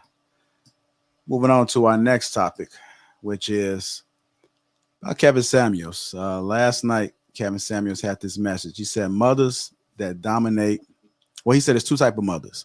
Mothers that dominate their daughters and mothers that are seeking peace with their daughters, treating their daughters like sisters or bailout plans. Let me read that again. Kevin Samuels last night said there's two types of mothers. Mothers that dominate their daughters and mothers that are seeking peace with their daughters, treating their daughters like sisters or bailout plans. Let's talk about this. Start with you, Rilla. You know, I'm thinking specifically about a particular girl I used to date, and the caveat that I would add to this piece is that the mothers that live their lives or try to relive their lives through their daughters. This young lady is, I think a lot of times women are looking at their daughters and it's, you know, they're trying to steer them in a way so that they don't make the same mistakes that they made.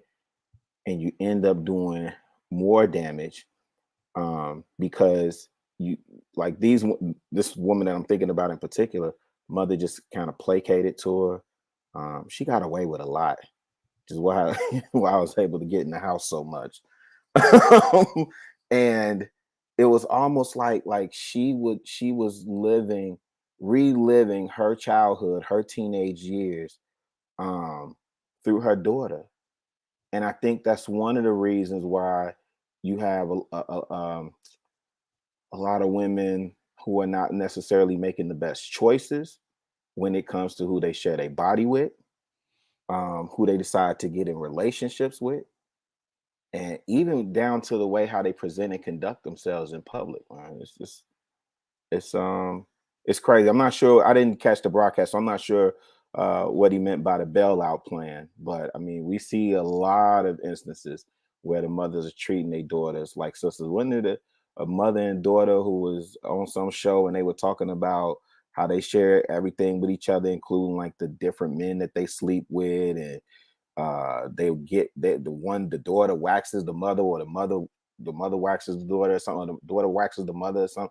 Like it's insane, and I'm pretty sure there's a lot more of those relationships than what we think. Y'all don't remember that episode?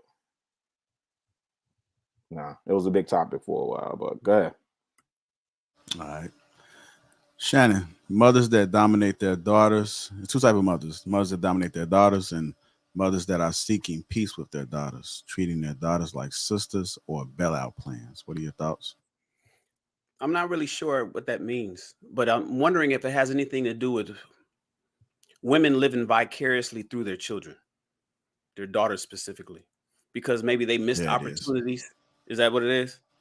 Yeah, it was an older woman that called in, and I don't want to play the audible. You know, I don't know how YouTube is gonna treat it, but well, I know that's it seems to be getting worse and worse every I would say every 5 years. You know, I remember how the mothers, my aunts, the women in my neighborhood, my mother treated their daughters in the 70s, in the 80s. And I compare and contrast that to how women are especially with social media, man. Especially with social media, it's a lot of mothers out there who feel that they missed the window. They feel they missed the boat. You could see it. It's obvious. You could see that they feel that they missed an opportunity. They missed the boat. They missed the chance to become something that they once was. And then what they try to do is they try to live through their children, their daughters particularly. And so instead of being the mother, the parent, they want to be their daughter's friends, their besties, their pals. They running out getting matching tattoos and dressing alike, going shopping at Forever 21 together, trying to squeeze into the same clothes as their daughters can easily wear. They're on social media doing TikTok dances and dropping it like it's hot, even though they have a 25-year age difference and a completely different body shape, but trying to keep up with their daughters because they're seeing that their daughters have an opportunity to do and be something that they never were, or didn't have an opportunity to, or they missed the window or went down the wrong path and didn't listen to maybe their father or their mother. And so now they went out and had some children, had a girl, and now they're pushing their daughter to be who they never were. I'm gonna go watch the broadcast. It's on my watch list to watch Kevin show last night. I haven't watched it yet, but if that's what he's talking about, it seems like it's getting worse to me. And there's the one thing I touch on all the time is son husbands, but the question is about daughters. But it's apparent in both boys and girls. For boys, it's almost like, oh, you the man of the house, telling the young 10-year-old he's the man of the house, which is absolutely not true. Confusing that young man, and then telling that little girl she's about being fast and getting ready to run a cycle and become something that she has no business doing, or she accelerates her she rushes through her childhood and becomes an adult faster than she really should be, because mom wants to be younger than she really is. So I'm seeing it getting worse. That's just me. I could be wrong though. Yeah, I wish I could play the broadcast, but yeah, basically it was an older woman and she was talking about her daughter. And so Kevin was just basically breaking down, what he thought about like what she was doing. So I think you kind of hit it dead on the spot as far as like what was really going on. And he just at the end, he said that there's two type of mothers that dominate their daughters and mothers that are seeking peace with their daughters, treating their daughters like sisters or bailout plans. So I'm gonna go to you, Trill. What are your thoughts about it? I don't know, man. I think that's cap. If I'm gonna be all the way honest, it's two types of mothers, both toxic. Like, come on, no, that's not true.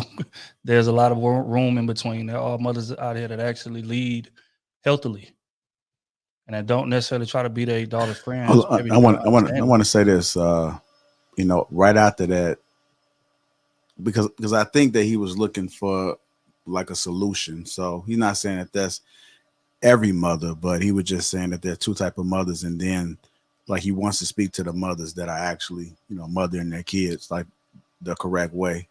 But there are mothers that are doing what I just said, if that makes sense.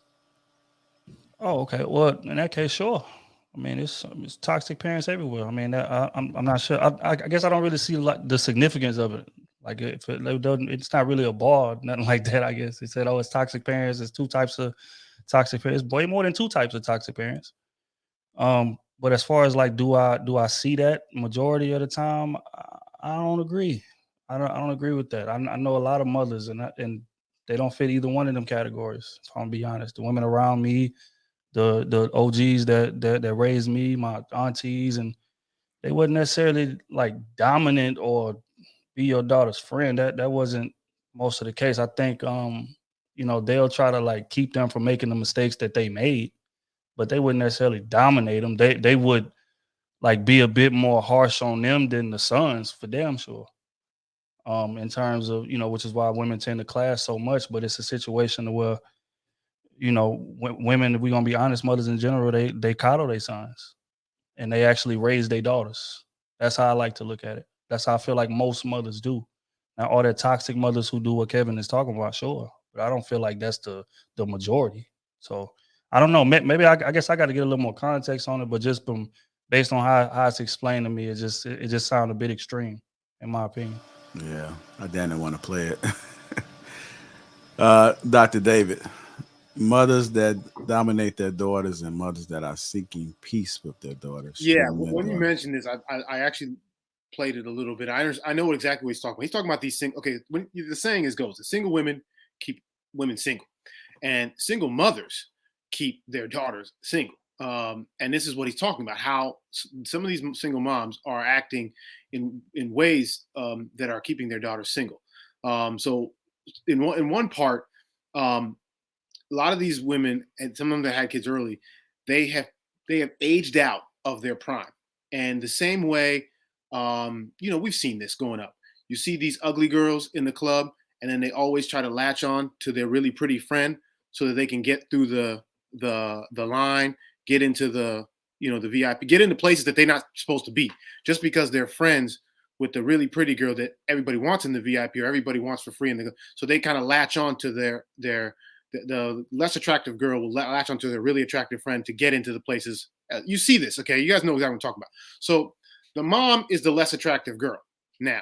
So she's trying to be friends with the daughter to get into places where the daughter goes and hang out with the daughter so that she can relive her youth, because that's one of her tickets into, being a single mom, but still, because her daughter basically can get her into anything now because her daughter is the new it girl and she's no longer. So that's one thing that you see them being friends with their daughters, because it's just like how women try to be friends with the pretty girl to get things, the same way that moms are doing that.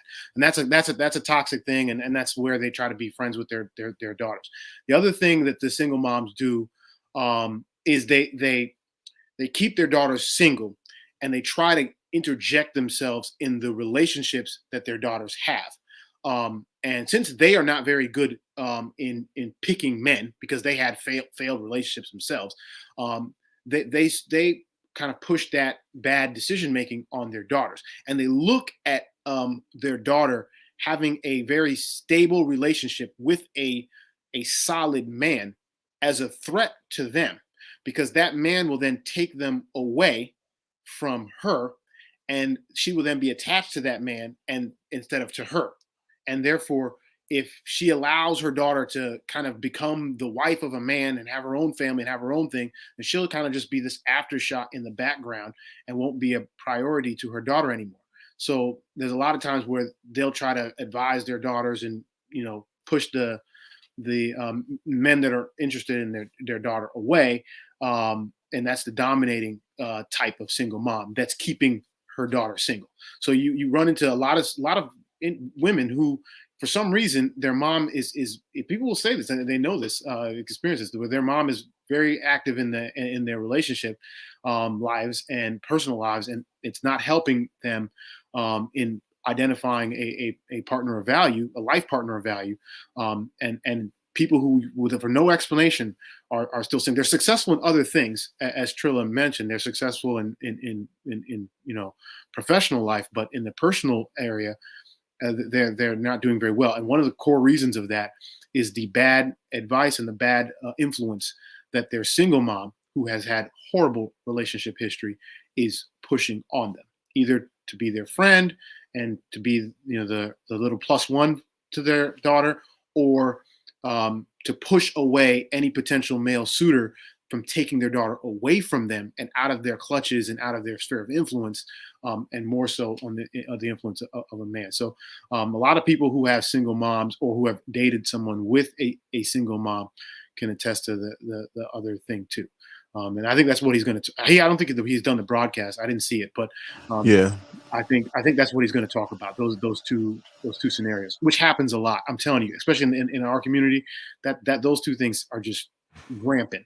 And the funny thing is, ladies have an affinity for their mothers, and they will almost, because their mothers are their moms, and they have this really close relationship with them. So it's very hard for them to one, recognize this negative behavior that's coming from their single mom, and also to realize the limitation that their mom has in helping them with their personal life. Because if your mom does not have a successful personal life, she was not able to identify and have a successful partner, then she can't advise you to do that. And your future doesn't have to be her past.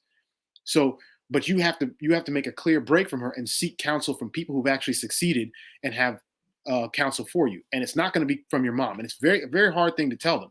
I told that to somebody, and she thought I committed heresy or something. I was like, okay.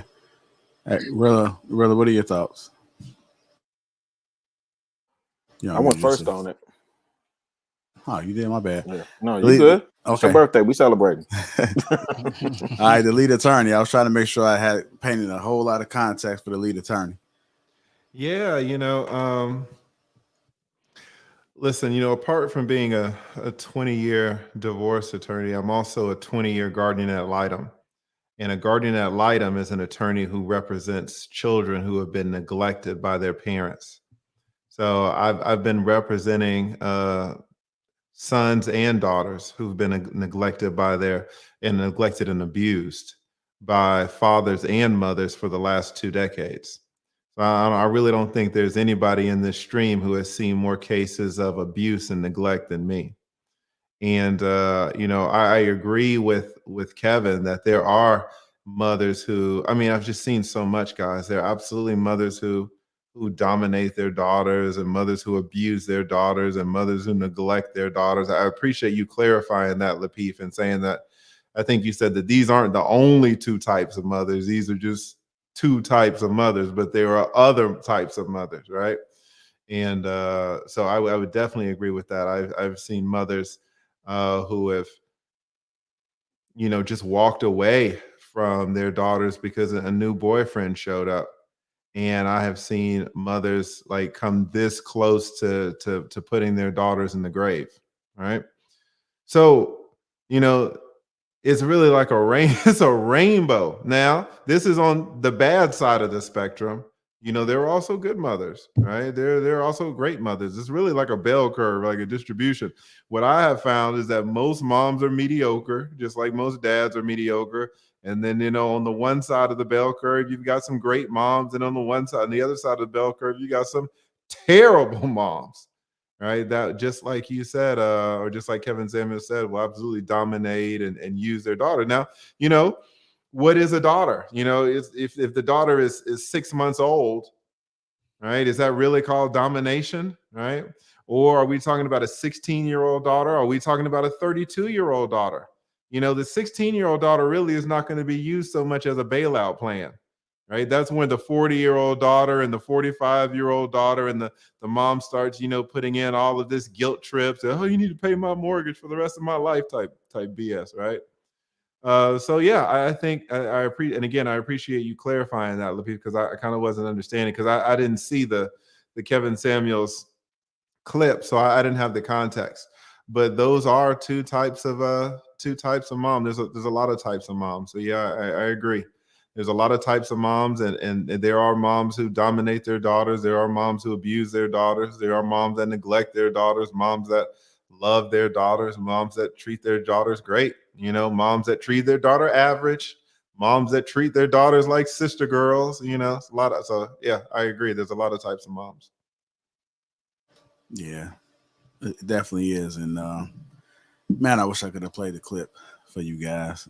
Dr. David, I thought you actually said you looked at it, so I was like, yeah, no, I went to see it, so I know exactly. Because when you mentioned it, I was like, let me go check. Let me speak into, because I'm sure everybody's seen it. So I was like, nah, let me not be the only one. But yeah, I saw what he's trying to talk about. He's just talking about how the moms that are actively keeping their daughters single, and that are working in ways that are causing their daughters to be single. Because a lot of times these women, this is what I think he's going to talk about. These women don't realize how their moms are a negative influence that's contributing to their inability to find a life partner. So, and it's not obviously it's not everyone. There's great moms out there, but there are some women that, for no explicable reason, very attractive, lot to offer. They are under the influence of a very close friend, and this close friend in this case is their mom. And that's something that they have to be able to recognize, and that's what I think he's gonna allude to and talk about, so that they can try to address that situation before it's too late for them. and they end up in the same situation that their mom is in. That right there is just interesting to me, I guess, because I see more of the opposite. I see more like mothers trying to keep their sons single and like block their sons from having a relationship because a lot of times the dad wasn't in the life. So, he's the man of the house early. So a woman try to come take him from me. This is my baby boy. Mothers and sons have a kinship that's way closer than mother daughters, if we're gonna be honest. So I guess I'm so confused because the whole time y'all talking, I'm thinking, wait, I seen more mothers do that to their sons than to their daughters, especially around 16, 17. Women get to clashing. Like it don't be no friendship. I'm trying to keep you in. They get to clashing with each other and they be ready to get her ass up out the house. But the son, oh, that's a totally different ballgame. Son can do no wrong at all. And any woman come in and he's spending a little too much time with this woman, oh, it's gonna be a whole problem. I see way more of that than the opposite. Well, Trill, at that age, at the young age, you're absolutely right. You know what happens is that they rendezvous and meet back when they get older. I think I mentioned it on our podcast over at Ask a Black Man Anything. I know I talk about it on mine. The Golden Girl effect. The Golden Girls. There's Dorothy and Rose and Sophia and Blanchett and Truby. The ladies get together, and what he means is as that bailout plan. A lot of times, the older mom has that younger daughter, especially if there's no man around. Maybe a couple of them went through a couple of divorces or had the children, never got married, but mom is always there. There's no men around. It's all women. It's aunties and daughters and moms. It's all around in the family, and next thing you know, they're older, 30, 40s, 50s. And then they cling together, and the older mom uses the daughter as a bailout plan. I think that's probably what they're talking about. But you're absolutely right. Younger, it's like, yo, they don't even want to talk to each other. It's like, yo, I'm like deuces, I'm gone. But then I think they rendezvous later on after life beats them up a little bit. There you go. Well, I had the phone lines open up, and I wasn't gonna wait too long. So if nobody was calling in, I just want to say thank you guys. So TLA, thank you. No problem. Thank blessing you. the platform Thank as you guys usual. It's always a blessing to have you. David, I know it's your appreciate first time up here, man. I hope you enjoyed your experience. Yes. Thank you for having me. And to my crew, man, thank you guys for constantly holding us down, man. Like without you guys, man, this would not be what it is. So I humbly thank you guys. And for you guys that's out there that tuned in, again, thanks for all the birthday wishes. Thanks for all the super chats that came through, all the subs, and just people just showing love, man. This is great. This is a great conversation. I actually enjoy myself. I learned some things. And to lead a turn, I'm gonna be thinking about that point, man, that you that point that you did. Thank you. And just as I'm ending, somebody want to come in. I don't like that shit. Joel. I don't like that shit. I don't like that shit. Hey, how y'all doing? What's going on, Joel? Welcome, man. Like clockwork. Yeah. Yeah. Let me go ahead and put his link out for anybody else try to slide up in here. Yeah, that last link was old. I was trying to reach you in the chats about it. Go ahead. It was, My man. yeah, but how y'all doing, fellas? Oh, we doing good, man. How about yourself? Dog. Does I'm Joel doing ever pretty go good. home? Is he ever home? No, man. No, Joel out there I got hustling, man. You out there hustling, right, Jay? But it don't Joel? matter. We could be See, live I work- at 9 in the morning. We could be live at 12 in the afternoon. We could be live at 6 p.m. Man. or we could be live now. And Joel is driving a truck. Man, that All I overtime can is say, real. That all I overtime can say real. is I'm working while y'all sleep. So that's all I can say. No, like I think Shampoint was that you always working. You ain't Yeah, never and you sleeping. working when we awake. What's going on? What you got for us, though, brother? But I do like the topic. But there was a correction that needed to be made. Sorry about this darn computer making all this damn noise.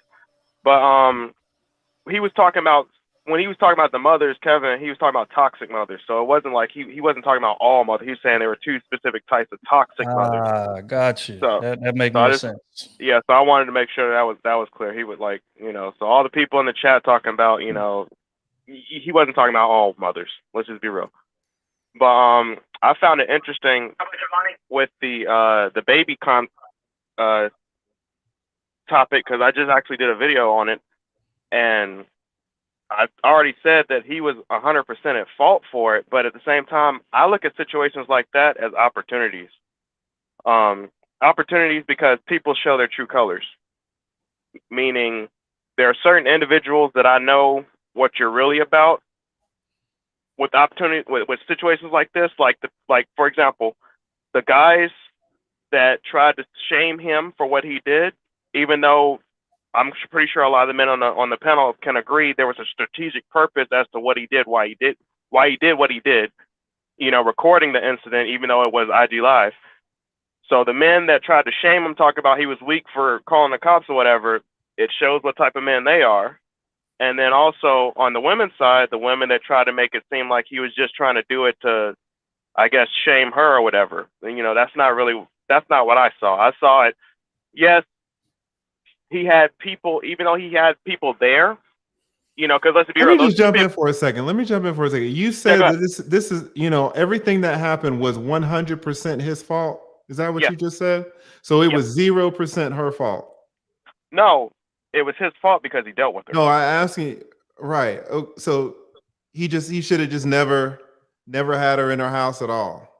He should have never dealt with her. He even, if you go back, remember what he says in one of the videos. He takes responsibility by saying he done skidded in the wrong one, et cetera, et cetera. He claimed, and I do say this. I'm glad he did take accountability for what he did. However, what I do say is, don't deal with women like that. Period.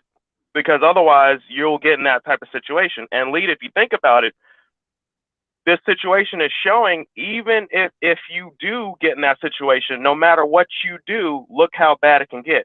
The cops didn't help him. Ain't nobody gonna come and help you. Why should they help him? Why should they help him if he's 100% responsible? Why the hell should they help him? Which is all the more reason not to deal with those type of women. Listen, no, the law does not work that way. The law does not work to where if you make one mistake, anything that fucking happens to you is all 100% your fault. These women have accountability. These women have blame. That is right. That is right. But it's not that he has no. It's not that he has 100% responsibility, 100% ownership of this, and she has 0% accountability for this. I didn't say that. I said you just said that he has 100% responsibility for what happened. For dealing with her. Yes. No. For getting her pregnant. Listen. For purposely inseminating her. Listen, yes. You in this country, you are allowed to get the wrong person pregnant. That does not mean that they can still violate your rights. That is not true. But does that make it right? But does that make it right? The laws are, what do you mean? Doesn't make it right? You just said you have 100% the opportunity to get the wrong person pregnant. No, you just said that you had the opportunity to get the wrong person pregnant. Okay. But does that make it right? Does what make it right? That's what you just said. Make it right. What is that? You're using these pronouns and they're not clear. You say, does that make it right? What is that? No, you just said you have the opportunity to get the wrong person pregnant here in America. That's what you just said. And I asked, well, does that still make it right? Even though, what is that? That's what I'm saying. You keep using the word that. I don't understand that. What is that? Being loose with your seed. Is that what you're saying, Joel? Yeah. Yes. Yeah. Pretty much. What I'm saying is, if you get the wrong person pregnant, you have that option. You have the right to do that in this country. Correct. And like I said, from this situation, what it's showing is, if you do that, there is a good chance that nobody will help you. Meaning, you should definitely be more responsible. You should be responsible with your seed, and you should not deal with women like that, period. Yeah, holistically, I can agree with that. No. I see what he's saying. The thing is, Lead, we can sit there and say, okay, in an ideal world, the law is going to work the way it's supposed to work. But in the reality, especially for black men in this country, we have to figure out how are we gonna advise black men in this country. You guys giving these women no accountability is some bullshit. No. I'm not with that either. I agree with you 100% on that. But what we're saying, I must have missed this part of the conversation. What we're saying is, we're saying, okay, how do we advise young black men? And I agree with Joel in that you got to protect your space better, especially when you have a lot to lose. Now, once you've screwed up. He screwed up. We get it. He screwed up. Now he's in that situation. But it's always better to not ever have these types of people in your space. if you can identify them, find ways to identify them and step away from them. And I think that's where he's getting at, if I'm not wrong. Yeah, what they're doing is they're arguing two different points on the timeline. Joel is saying, DaBaby, it's your fault because after she dissed you on her page in 2020 and disparaged you on Instagram Live before she was pregnant, you went back to her. What's wrong with you? It's your fault that you're in this position because you shouldn't have went back to that girl to begin with. TLA is saying, well, he did it. So now this year, whose fault is it? She's running around doing what she's doing. So it's just two different timelines. I think they're both right. Joel is basically saying, man, why'd you go back to her, bro? Exactly. Yeah. TLA that's, is saying, that's exactly what I was saying. What I was saying was I was going back to the point of origin, which was he shouldn't have been dealing with her to begin with. Now he chose to deal with her, which is where Lee was going with. So because he chose to deal with her, he takes on what comes with it. Now there is exactly, David. Like this is bullshit. That's not the way life works. But that is the way life works because we're seeing it in real time. She was arrested. That shows you that this is not the way life works. She was arrested. She has accountability. Yeah. Do not take accountability away from these women. She was arrested. I'm not taking accountability. She's responsible You said for she was the way 0%. she acted. Okay. I never said she was. I said he was 100%. You said she was because 0%. You said she was 0% no, I did responsible. not. That never came out of my mouth. It did because you said he was 100% responsible. Because he chose to deal with her. Fine, say that. Okay, he's 100% responsible and That's she's what 0%. I said. All right, hold on. I want to get the Kosher real quick. Go ahead, Kosher. Well, this is a bonfire.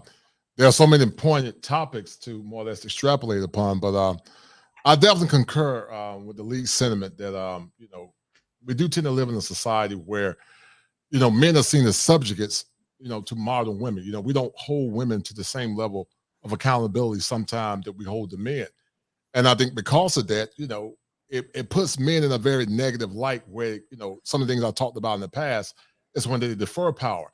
And I think there's so much dysfunction in our society and so many levels of toxicity in our society that the things, and I just got back from Brazil and other countries, you don't see this kind of or levels of toxicity that you see here in America. And I think until we get back to the proper threshold when we hold men and women accountable equally, some of these topics that we're seeing there are not going to dissipate. And it's unfortunate, man, because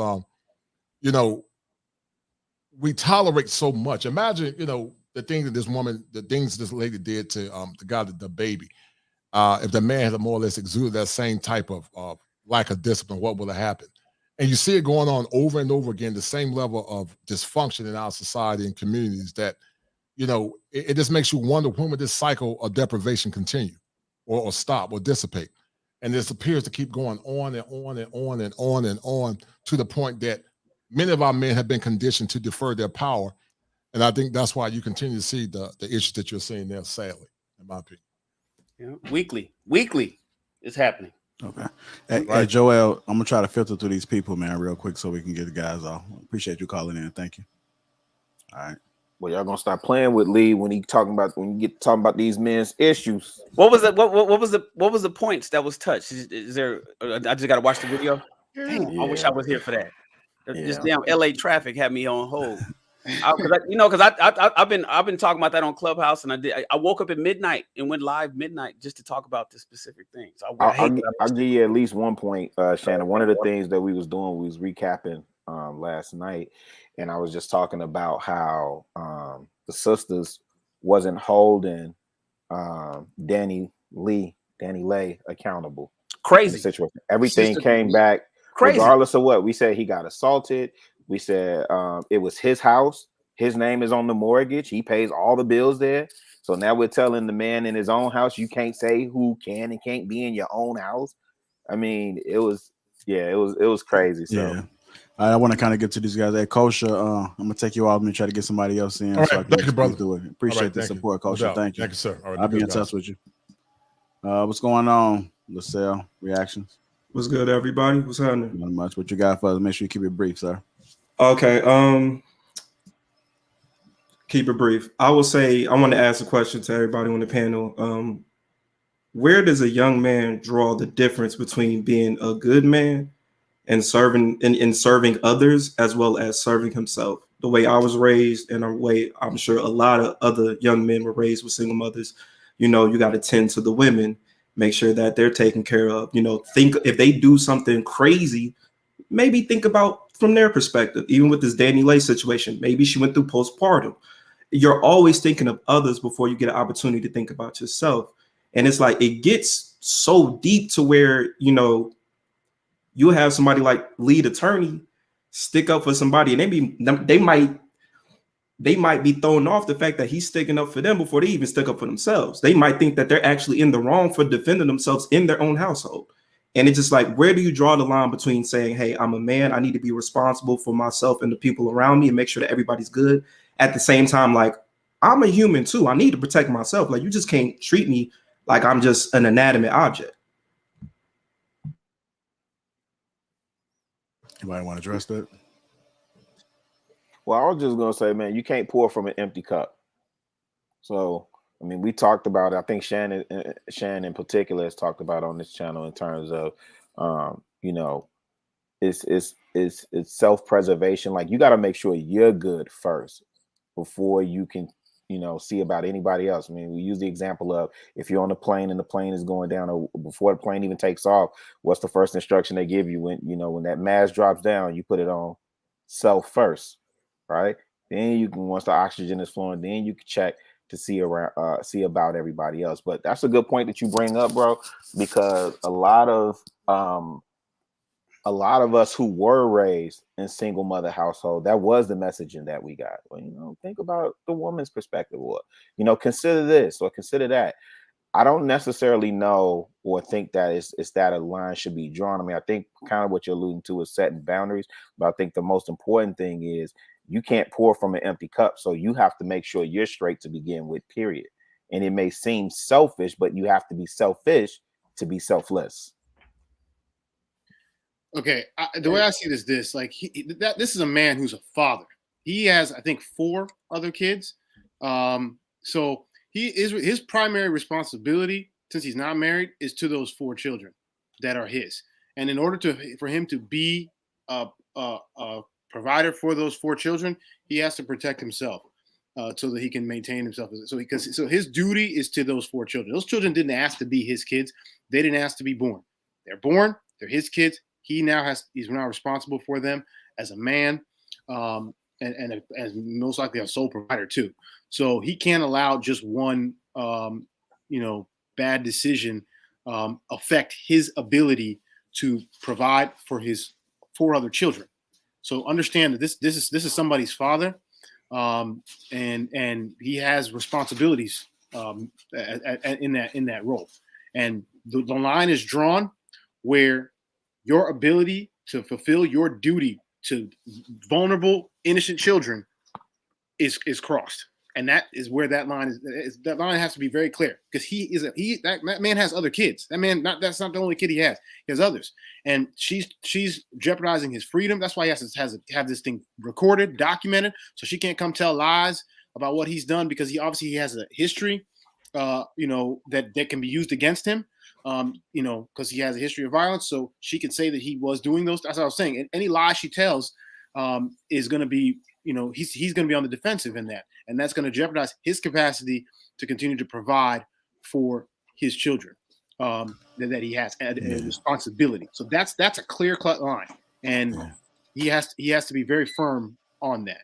And I think as a man, if you have a family that you're responsible for, and you have a purpose that you're focused on, those are the core lines. You got to take care of your family, and you got to stay true to your purpose, and don't allow anybody to take you off of that, or any situation.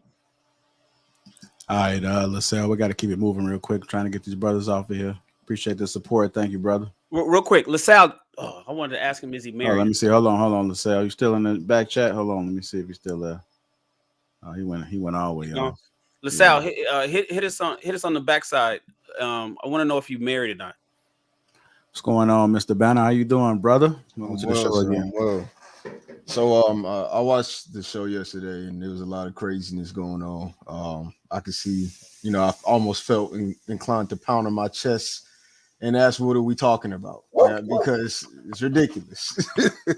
So One thing that I know that they brought up, which kind of bothered me a little bit, was they were talking about a percentage wise of who's more responsible and who's not, right? So I remember that being the case, but the thing is, when women control access to sex, who can be born and who can't be born, and you're not married, then the responsibility should fall more so on your end. The onus should be on you, because by all means, you have no form of, protection.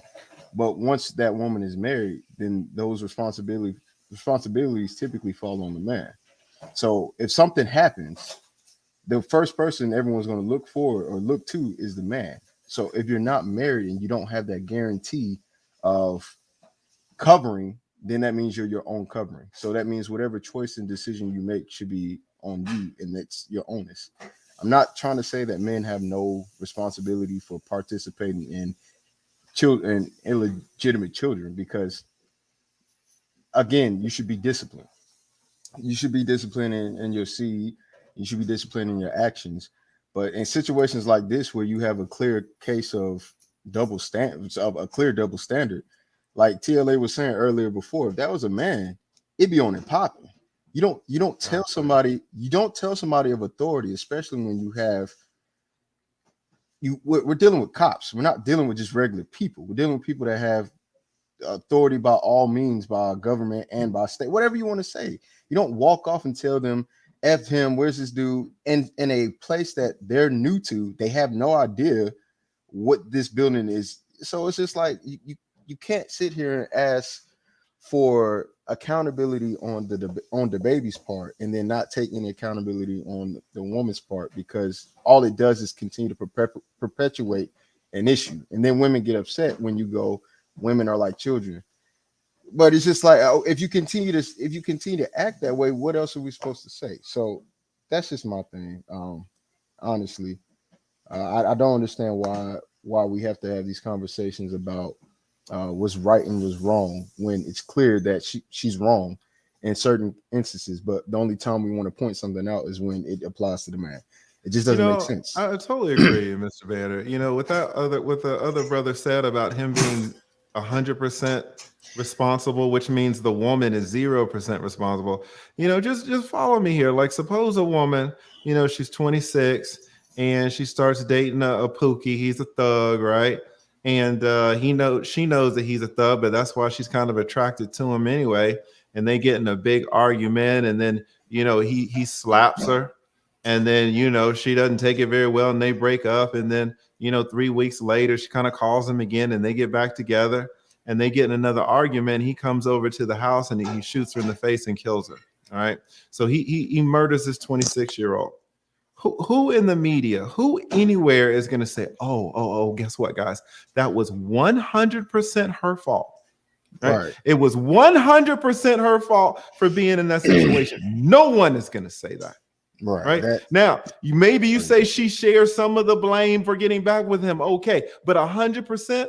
But when men come up here, no, he's the man. That's 100% his fault for being in that situation. It's ridiculous. Yeah, it's not only is it ridiculous, but it is disingenuous to the nature of humanity. You can't. Nobody's perfect. I'm sure that he didn't go into that situation with the expectation that it turned out to be that, considering the fact that it's his home. So in the idea of how things work, if I own something, then I have the authority and right to say, get in or get out. And if that person doesn't want to abide by that authority that I have purchased or have a right to, then that person should leave, or that person should have serious repercussions, and it shouldn't take social or any type of pressure. It should just be according to the law that we say that we apparently abide by. So that's one thing that just doesn't make sense to me. And I don't understand how you're the lead attorney and you don't know all these laws about laws of attraction, law of aerodynamic, law of spaceships. All right, so you better law of Islam. You better get it together, because you're not. I don't know if I want you on my team. Exactly right. All right, Mr. Banner, I appreciate you, man. I'm gonna hit you up, man. I'm always impressed by you, man. Hey, this is a young man right here, man. Banner, you 23, right? No, 25? I'm 25. Jedi Mike 25. 23. Yeah, 23. I'll be Yeah. 25 This next is a summer. 25-year-old brother, man. Look at his mindset, man. I appreciate you, Banner. I thought you was 24. You 24 or 25? 25. I'm 25, and I'll Oh. be 26 next Okay. summer. Man, He's I- over I- there at Atlanta Metro League. Oh, Yes. really? Yeah. That's what's up. All right, you guys have a nice night. You too, Banner. Thank you. Brought reactions Sal came back. up. Yeah. Sal, just I'm not 30 seconds. Are you married by chance? Nah, I'm 28. No, You have children? No, I mean, no, you can 28. You can be Nah, married. I ain't doing that. Not yet. Smart man. Are you you have children? No. Okay, smart man. And I know it's tough because growing up, did you have your dad in your life? No. All Like women? I'm not going to throw him under the bus and say like I don't know him. I have his number memorized. We just don't talk. I got you. I understand. I'm already painting the picture. And it's tough because women, and I talked about this before, I'm going to do a show called, Son Husbands.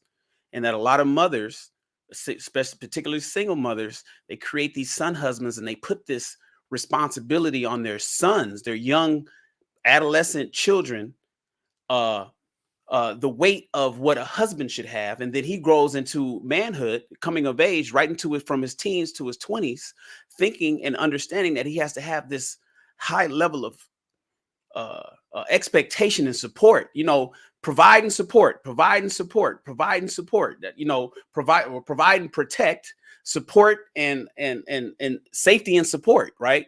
Safety and support, provide and protect. That's been put on men from boyhood and heavy on men from single mothers. And so brothers like you go from 16, 17, 18, you become an adult and you got this feeling like you got to continue to take care of things like you're probably doing when you're young. And you get to a point like you're asking now, man, when do I get to take care? Or do I got to keep taking care of all my family and my aunties and my sisters and my mom and all of them? Or when do I take care of me?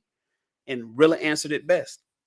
You got to put on your oxygen mask first before you save the baby. If the plane is going down, you got to at some point cut the umbilical cord. You got to at some point say, listen, you guys are going to be good without me. Let me go be the best version of myself. If you guys want to reap some of the benefits of me being the best version of myself. So I just had a feeling that that I'm glad that you're not married and I'm glad you don't have any children. And I know, and I saw the question in you. It seemed like you got your family that's pulling and tugging on you, man. But I want you to make sure you take care of yourself first. Well, it's not only my family, it's just what I see even within this conversation. Like you got Joel, the middle child, like coming and saying, hey, it's 100% your problem. And it's like, yeah, as a man, I do want to be accountable for what position I put myself in. But at what point do we sit here and say, okay, this is another human being that has their own mind and their own opinions and thoughts. I cannot control them. I can control myself and I can remove myself from the situation. But at a certain point, even though, yes, you should protect yourself and protect your finances, protect your safety. That's cool.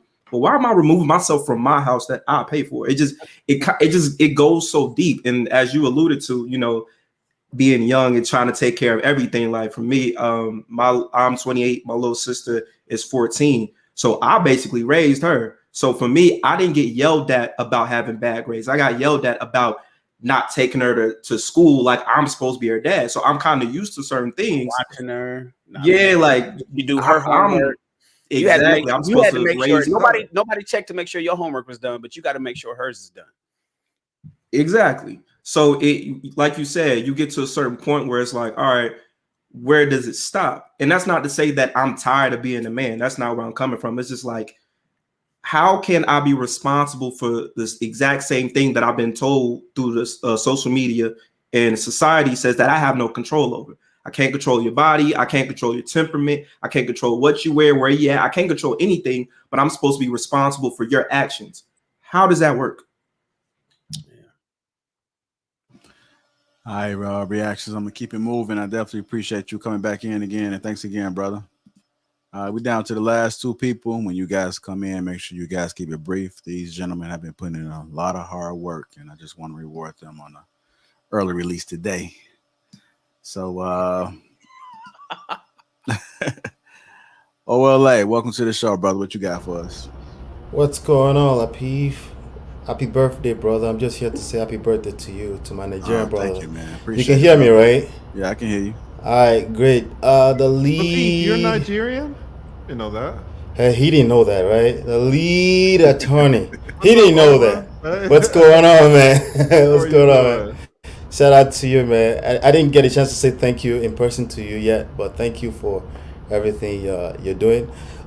Trail, hell of a listener, man. You know, I pay attention, man, to our actions more than what's really coming out of the mouth. I pay a lot of attention. In my opinion, I think Lapeef Jr. is number one when it comes to listening because I feel sometimes he wants to contribute, but he's so good at it. Like he's just listening, right? And I really admire that, and I think Trill is on that level as well. OG Shannon, I rock with you, bro. You know what it is. And Chicago Rilla, my guy. I could anytime you do that, I feel your heart, man. But this topic tonight was great. I just feel like there's repercussions in life. Either we can see it or not. There's consequences in life. Either we can see it or not. And I think it goes beyond everything that the lead attorney can probably spell out for us when it comes to the law. There's consequences, and I think as men we definitely need to keep paying more attention. I think there's a lot more weight on us because of the unseen things. um, I'm rocking with what he said earlier that everyone is responsible, but there are some unseen things too, you know. And I think we should pay more attention to that as well in some of these conversations, you know. But nonetheless, I'm just here to say happy birthday, man, to my man. Thanks for I having me. appreciate you, Ole. Thank you. All right, bro. All right. Salute, Ola. Lead. Was that the sign language guy from your show? Yeah, shout out to Ola. That was sign Yeah, language. that's what somebody was saying. Like I didn't catch that one, man. Somebody want to bring you up to speed real quick? 30 seconds. Sign language. Yeah. Well, I mean, what he Well, did. Was oh, something I happen? remember Did I that. miss something? I'll leave Yeah, that for lead. Yeah, you just have to yeah, it watch the was video. hilarious. Okay, I'll watch it. I'll watch it. I'll watch He it. has he did a clip on it. Canadian born Oh Nigeria. Black snap! David. Black David. What's going on? Oh I'm snap! doing good. I'm doing good. Interesting show. I got on in late, but I enjoyed the topic. The Leo Turner, Niger, Niger. I respect you because what Thank you were you. saying about the law of attraction, I'm sorry, as an African guy, we don't believe that in Nigeria. It doesn't make no sense whatsoever, but I fully understand the content, the mindset behind it. Yeah. Other than that, the issue concerning the baby and Danny, well, in Nigeria, we will make fun of it. It's called like the Wahala go big from both the sides. The guy, he made that Wahala. He put it in, he blew up, and you put that in. You didn't marry her. You didn't make her your wife.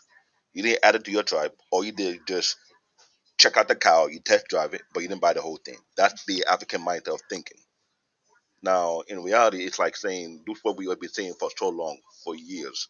We teach our young brothers, our young African, do not go out there and get anyone pregnant if you're not willing to marry that person. I was taught at a very young age. I'm a product of a failed marriage. My mother and father were together at one point. When they got divorced, I did my mom. My mom did the same thing. She made me responsible, made me what to call this son husband. Now, I wasn't the typical son husband. I ended up being rebel. I would call it a black sheep because at the end of the day, even though I still hold the responsibility behind it, but I didn't allow to get the best of me. When I got older, I said enough and enough. I'm my own person. Not many people have that fire or desire to do so. And I got chewed out for that because I didn't act like a Nigerian. I didn't take my responsibility. I got chewed out. I got kicked out 7 times over. But still, at the end of the day, it never stopped me to chase my goals. Other than that, I think what I see here, what happened recently, is what I saw 20 years ago when I came back to this country back in 1998. I was shocked that the whole dynamic changed. All of a sudden, it's cool to be a baby mom. And I'm scratching my head like, what the hell is this? My mom told me not to marry no American woman because of that. That is the big deal. Any old school parent from Nigeria, if they see you bring an American girl to the house, they go look at you funny and say, you go bring the Akata over here. What's wrong with you? Are you mad? You declare you want to me for my mama. That's the kind of mindset they bring in. So imagine beside African people, beside my own country, Nigeria, look at people from Ghana or other African diaspora. they had similar mindset. They don't want nobody to bring anyone that will bring shame to the name. Back in the days, your name means something. It means a lot. You don't just go around and get people pregnant thinking it'll be no big deal. No, it's a big deal because back then I've seen it happen. Back in my country, the guy who got a girl pregnant, the father sent his servant, get him gun, get him cutlet, go and bring that boy over here. Now we watching from the balcony, we watching the whole thing going on live. They forced the boy to marry the girl. You're not gonna come here, pregnant my daughter, get her pregnant, and think nothing gonna happen to you. You gonna marry her now. If you don't marry, you gonna chop your head off. I lived in Nigeria for 7 years. 7 years. I had a wake up call. I was born in Canada. I lived in New York City, Brooklyn, New York. I got sent back to Nigeria and know what life really is. For 7 years, it's a complete change. It's not like the Western world. This is why people outside America make fun of the country. Because they say you're too free. You can do whatever you want. But when it comes to accountability, y'all don't have it. When I met my wife, yes, we were dating for almost a year. When she got pregnant, I said, we're not having no child out of wedlock. I'm going to marry, I'm going to make her my wife. We've been together now almost 13 years. I'm a grandfather, and I'm proud to be a grandfather. But when it comes to responsibility, I see this is what's going on for so long. Mm-hmm. Among black men, I don't care you're African American, African American. I see you going down the wrong path. I'm going to pull you to the side. Cut it. It's not in for you. It's not in for you. I don't have the money, but I've been doing it for more than 20 years. Telling the young generation, cut it out. It's not good for you. Don't try and be a rapper. Be a doctor. Be a lawyer. Be an entrepreneur. Be a businessman. Own multiple business. You don't have to be a rapper. You don't have to be a footballer. Mm-hmm. If I tell somebody right now, this is the truth. This is blunt truth. There's a multi-billionaire in my country. We were classmates. I talk to him every once in a while. I don't ask him for money. I don't ask him for a handout. You come here.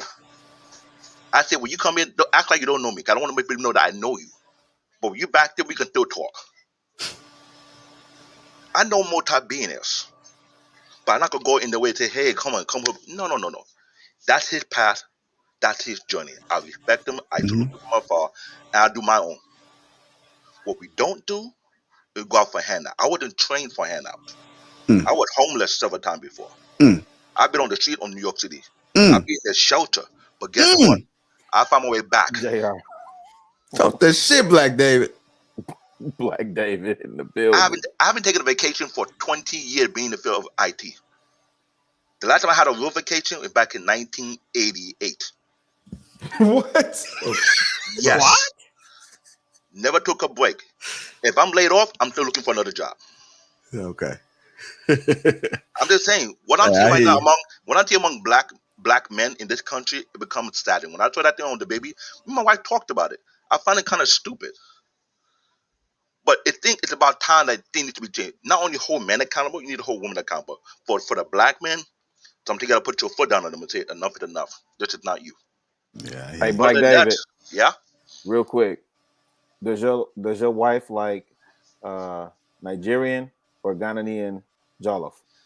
I took her direct when I said her to come over. She like Nigerian food. Don't start that right now. No, I mean, come on now. Don't start that. Until you come. I forgot David was up here. My bad. No, listen, man. When you come to Brooklyn, I'll take you to that restaurant. I'll make you taste it. I'll find a guy in the restaurant. I'll make you taste Which one? Puka? How you know about that? He know too. That's just down the road from me, man. Hey, he knows it. He knows it. Yeah. He knows what I'm talking about. Yeah. You go over there. You try that restaurant out. You try that food. I promise you, you're not gonna say that again. David, I'm sorry. I heard the people of Ghana make the best jollof. No, what? Man, this is Look at rather start. You need to come to Brooklyn. I promise you, a lot of Nigerian slaves will chase your behind down. I hear you, Black David. Canadian born Nigerian. Thanks again for your constant support, man. Hey, I'm gonna go ahead and get you guys. I enjoy the show. I enjoy the show for the way. As an African guy, I like when I see grown black men hold on top of camera and say, you know what, this is not who we are. We need to get back to where we used to be. Because I do my homework. When I came to the country, I study your history first before I say anything.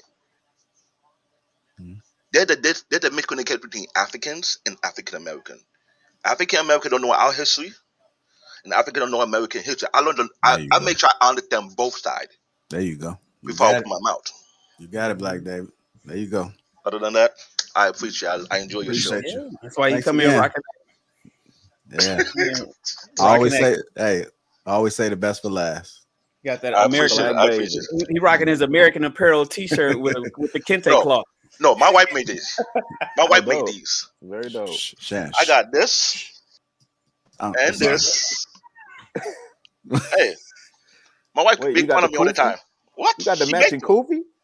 She Trinidadian and she make it for me. Hey, man. That's what's up. All right. I'm my wife bigger cheerleader. I hear you. I hear you. I put her on the Canadian blind, spot. Jerry. All right. Let me go ahead and get these guys up off of here. I appreciate you again. Thanks for the support. Hey, I still anytime. see you sitting down there. Thanks again. All right. No more. You firing shots, Rilla. You firing. I do that from time to time. I know.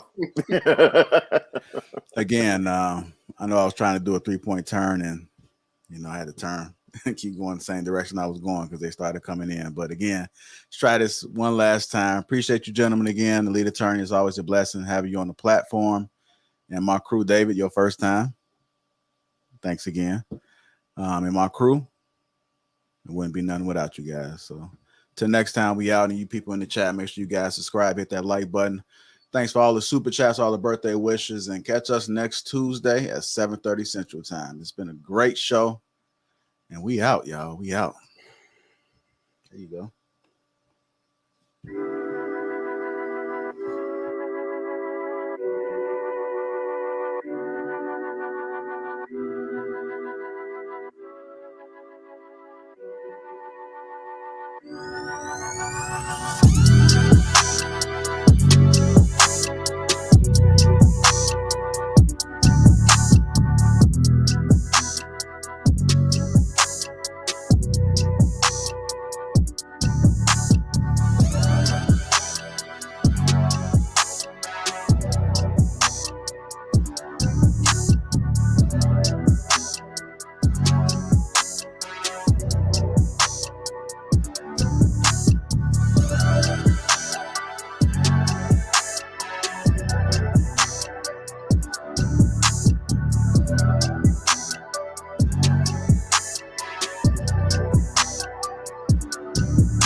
Thank y'all for the birthday wishes. Thank y'all for the birthday wishes, man.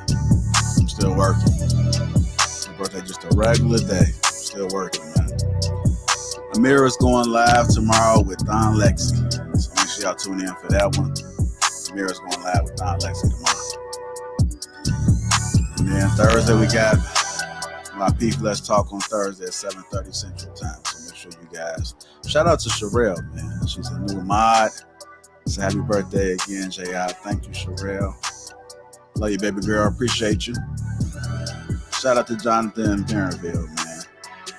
I can't wait till we start touring so we can meet a lot of you people, man. That's just constant supporters. Sherelle, Perrinville, Sir. A lot of you guys out there. Appreciate you guys. It was a great show. I enjoyed this. I really did. It was about y'all, though, man. I want to make sure that I brought you guys a great show tonight. I think we did it. Mission accomplished. Mission accomplished. Big bad boy. There you go. That's what I was looking for. Shout out to you, brother, man. I always see you all the time. Sherelle B, I saw you in the chat. Shout out to you, too. And again, I wouldn't be anything without my crew, man. I gotta give a special shout out to my crew, man. Shan, Trill, Chicago Rilla. Man, you guys are awesome. I look forward to this, man. I really do. I really look forward to this. You guys mean the world to me. And you guys are just great humans, man. It's not like meeting a great human, man. So shout out to my crew, man. It's the last track, man. Last track, and I'm gonna go ahead and get back to work. All work, no play. Spend my birthday here with you guys. Let's go.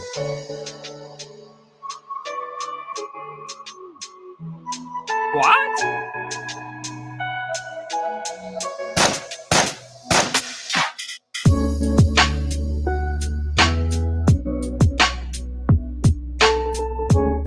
There you go, Real. Let's just have a conversation. Let's go have a conversation. Shout out Sherelle again. Shout out Sherelle.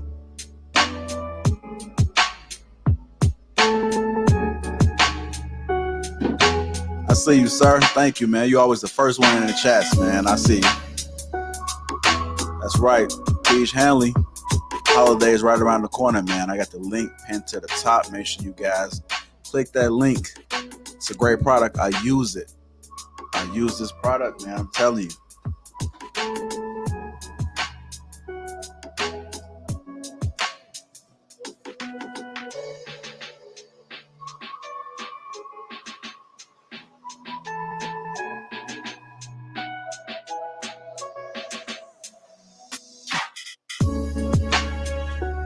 Shout out to T. Shanley, man. Yeah, mess with it. My son love it.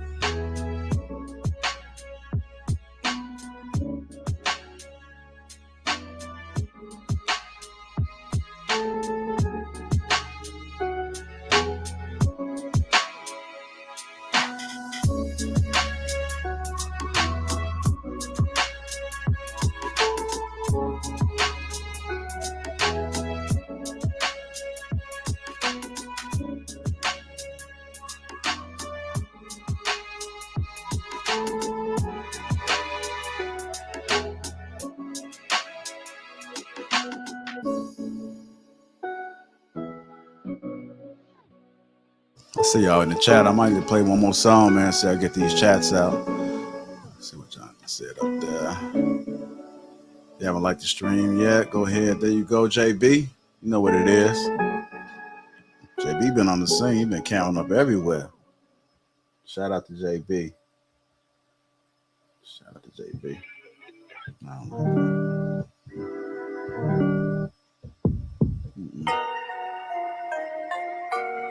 It's the last track, y'all. I promise y'all the last track. So go ahead and get y'all chats out. Y'all trying to play matchmakers. Now's the time to go ahead and do it. Amira's going live tomorrow with Thon Lexi. It's going to be a great show tomorrow. Thursday, Lapeef Let's Talk. We got some new shit coming Friday after Thanksgiving. So make sure y'all tune in for that. Shout out to my girl, Sherelle. I got you, Sherelle. I'll post a link right there to become a member.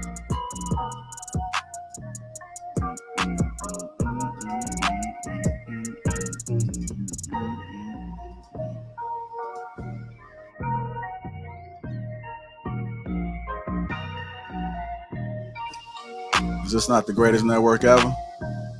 All type of flavors. All type of flavors.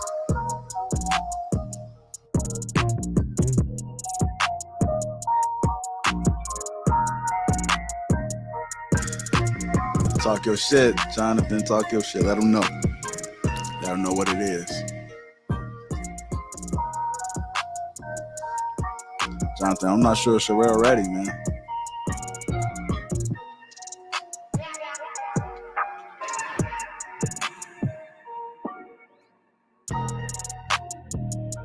Shout out to the lead attorney again, man. I appreciate that, brother.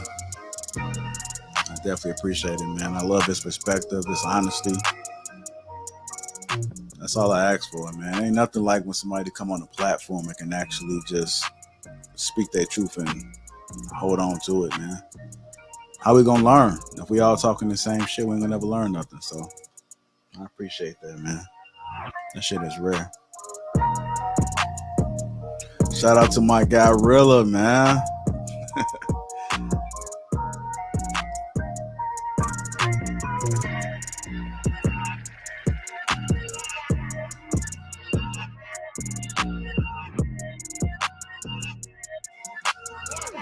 I gotta show y'all the Batman sign.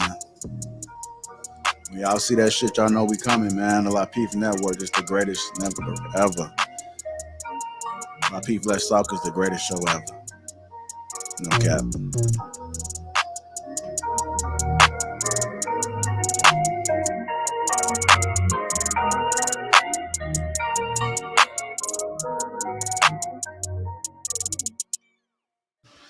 All right, y'all, we out. Again, make sure you guys hit that like button. Also, make sure you guys subscribe to the channel. And for all my new, we just got a new member. Look, Patrick. Oh, fucking shout out to Patrick, goddammit. Shout out to Patrick. Trying to turn my little mini air conditioner off. This motherfucker won't even cut off. What the fuck? Shout out to Patrick Purdue. Patrick Purdue became a YouTube member today. That's the shit I'm talking about right here. This is just fucking shit I like right here. You see that green? Shout out to you, Patrick. Just so y'all know, I think our first tour stop is going to be Houston, and we're looking to do it in the spring. So Houston will be the first stop. And then I think we may either slide to Dallas or we may just go ahead and go to Atlanta.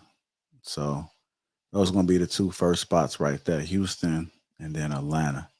We're going to be doing live shows. We're going to definitely connect with the creators that's in those spaces. So it's going to be something big and major, man. I got a lot of announcements ahead. You know, I move in silence, so I don't say too much. But when I move, you know I'm moving. Just it is what it is. One thing about being me is just I'm just so creative. I got so many ideas and thoughts that it's kind of hard for people to really follow what I'm doing because it's unlimited. It's unlimited. The sky's the limit for me. I'm not looking to see what everybody else is doing. I'm just doing me. I create my own lane. I don't hop on nobody else's lane. So I think that's what makes this experience with the Lapeef Network so unique. We the shit, man. We the shit. And there's no cap. I respect everybody else, but I'm going to continue to talk my shit and acknowledge that we are the shit. And it is what it is. You can't do nothing about it. All lies, no matter how you moving, all lies have to point in this direction at some point in time, whether you like it or not. You just got to respect it. Just got to respect it, man. We are not the same. We not. But that's a little bit of spill, man. Just be talking a little shit. It is what it is. It's my fucking birthday. Shout out to me. It's my fucking birthday, man. I don't really even tell people when it's my birthday. It just happens. I had a lot of people hit me up and say, man, you know it's your birthday. Because I normally don't acknowledge my birthday. I acknowledge it internally. But to the public, no, I don't acknowledge it. So I said, fuck it. I'm just going to try something different. So it is what it is. It's my motherfucking birthday. Shout out to me, goddamn. It's my motherfucking birthday. Again, I appreciate you guys for tapping in and enjoying this experience, man. It's been real. The only thing I ask for you guys to do right now is just to like this video if you haven't. So if you tuning in right now, just like the video. That's all you got to do. Just like it. And also subscribe to the channel, set the notifications, hit that bell, and select all. That's the only way you're going to know what's happening. We got a lot of great things, man. I'm so excited in the direction that it's going. I'm so focused on delivering for you guys. I ignore all the bullshit and I'm just trying to create. Life is about experiences, and that's the secret to Lapeef Network. It's the experience. You can hate us one day, you can love us one day, you can be mad at individuals and then love them the next day. That's an experience. That's an experience. If you leave, if you sign off of YouTube and you say I hate this motherfucker, that's an experience for you. That's something that you wasn't feeling prior to you tuning in. That's some deep ass shit. That's what you get with the Lapeef Network, man. I'm happy. I'm so proud of my team. It's us. It's not a me. It's us. And that's the shit that I like, man. I like we growing. We going through shit. And when you go through shit, that's how we grow. And we learn. I'm learning. It feels good to learn. I don't know everything. And I'm not perfect. I'm a human just like everybody else. I'm a regular guy. I'm figuring shit along the way. I'm switching up things, but I'm confident in how I move. I embrace the negativity because without that, then I won't be able to experience that experience. I won't know how to move the next time if I don't endure all of this shit that we go through. Everything is good. I'm in a happy ass space right now. I'm feeling good. It's my motherfucking birthday, man. God damn, it's my motherfucking birthday. I don't hate nobody, man. I don't hate nobody. And the one thing I'm always say is I'm not perfect. But I learn. I learn from my mistakes. We all grew up different. And the fact that we all grew up different, the only way we're going to be able to learn is if we can just listen. One of the hardest things that people can't do is listen. I like to talk. Y'all think I'm quiet, but I really like to fucking talk. I really hate listening. But I had to understand the power of listening. Because if I didn't listen, then I wouldn't be able to hear the different perspectives. And so that's why I was able to give the lead attorney his credit, because I posed a topic and he switched it up and it had me thinking. That's some good shit. That's a great ass conversation. That's a great dialogue right there. So I just appreciate every moment, man. Just seeing all the birthday wishes that you guys have been sending me means a lot. I don't think I've been this open and transparent about my birthday, and just the love I've been receiving all through YouTube and the live and Facebook, Instagram, all the social media platforms. It really touched a spot in my heart, man. Like to see you guys actually, all the emails that I get, so many emails about like what we doing over here. It means a lot. It's motivation. So keep sending the emails, because I open up the emails. I might not get a chance to respond to everything, but I take some time and I open up and I try to touch as many people as I can. I don't know. I don't think I've been talking this much ever, but it is what it is. I just think that you guys have to understand that I listen, we listen. And whatever I'm not hearing, my team is making sure that it's being heard. And we really trying to make a difference, man. We trying to bring y'all entertainment. We're trying to bring y'all some facts. We're trying to bring y'all different perspectives. And then gonna be, you might watch a show and you might not get, you might say, man, this shit, they're not talking about what I want to hear, and it's fine. But maybe like another couple shows, we may talk about what you want to hear. It's about the experience. You got to get a little bit uncomfortable a little bit. Embrace that. And again, it's my motherfucking birthday. All right, so I'm going to play one more track and then I'm going to get up out of here. I'm going to look through the chat a little bit, see what y'all been saying. But I'm just talking a little shit with y'all, man. Just giving back. It's my birthday. You see where I'm at. I'm here. I'm vested in y'all. I love y'all. I love y'all. And I'm just enjoying the whole ride of this, man. I believe it's going to be a movie one day. I really do. Everything that's going on. And even the people that's played so much of a factor. People tired of me talking about everything that's going on. All I talk about is the Lapeef Network, all the different experiences. They hate that shit. This is all I fucking talk about. I love it. I love it, man. And it's because of y'all. It really is. So I'm gonna play one more track and I'm gonna get up out of here again. Salute to you guys and salute to my team.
Y'all enjoy, man. I'm out.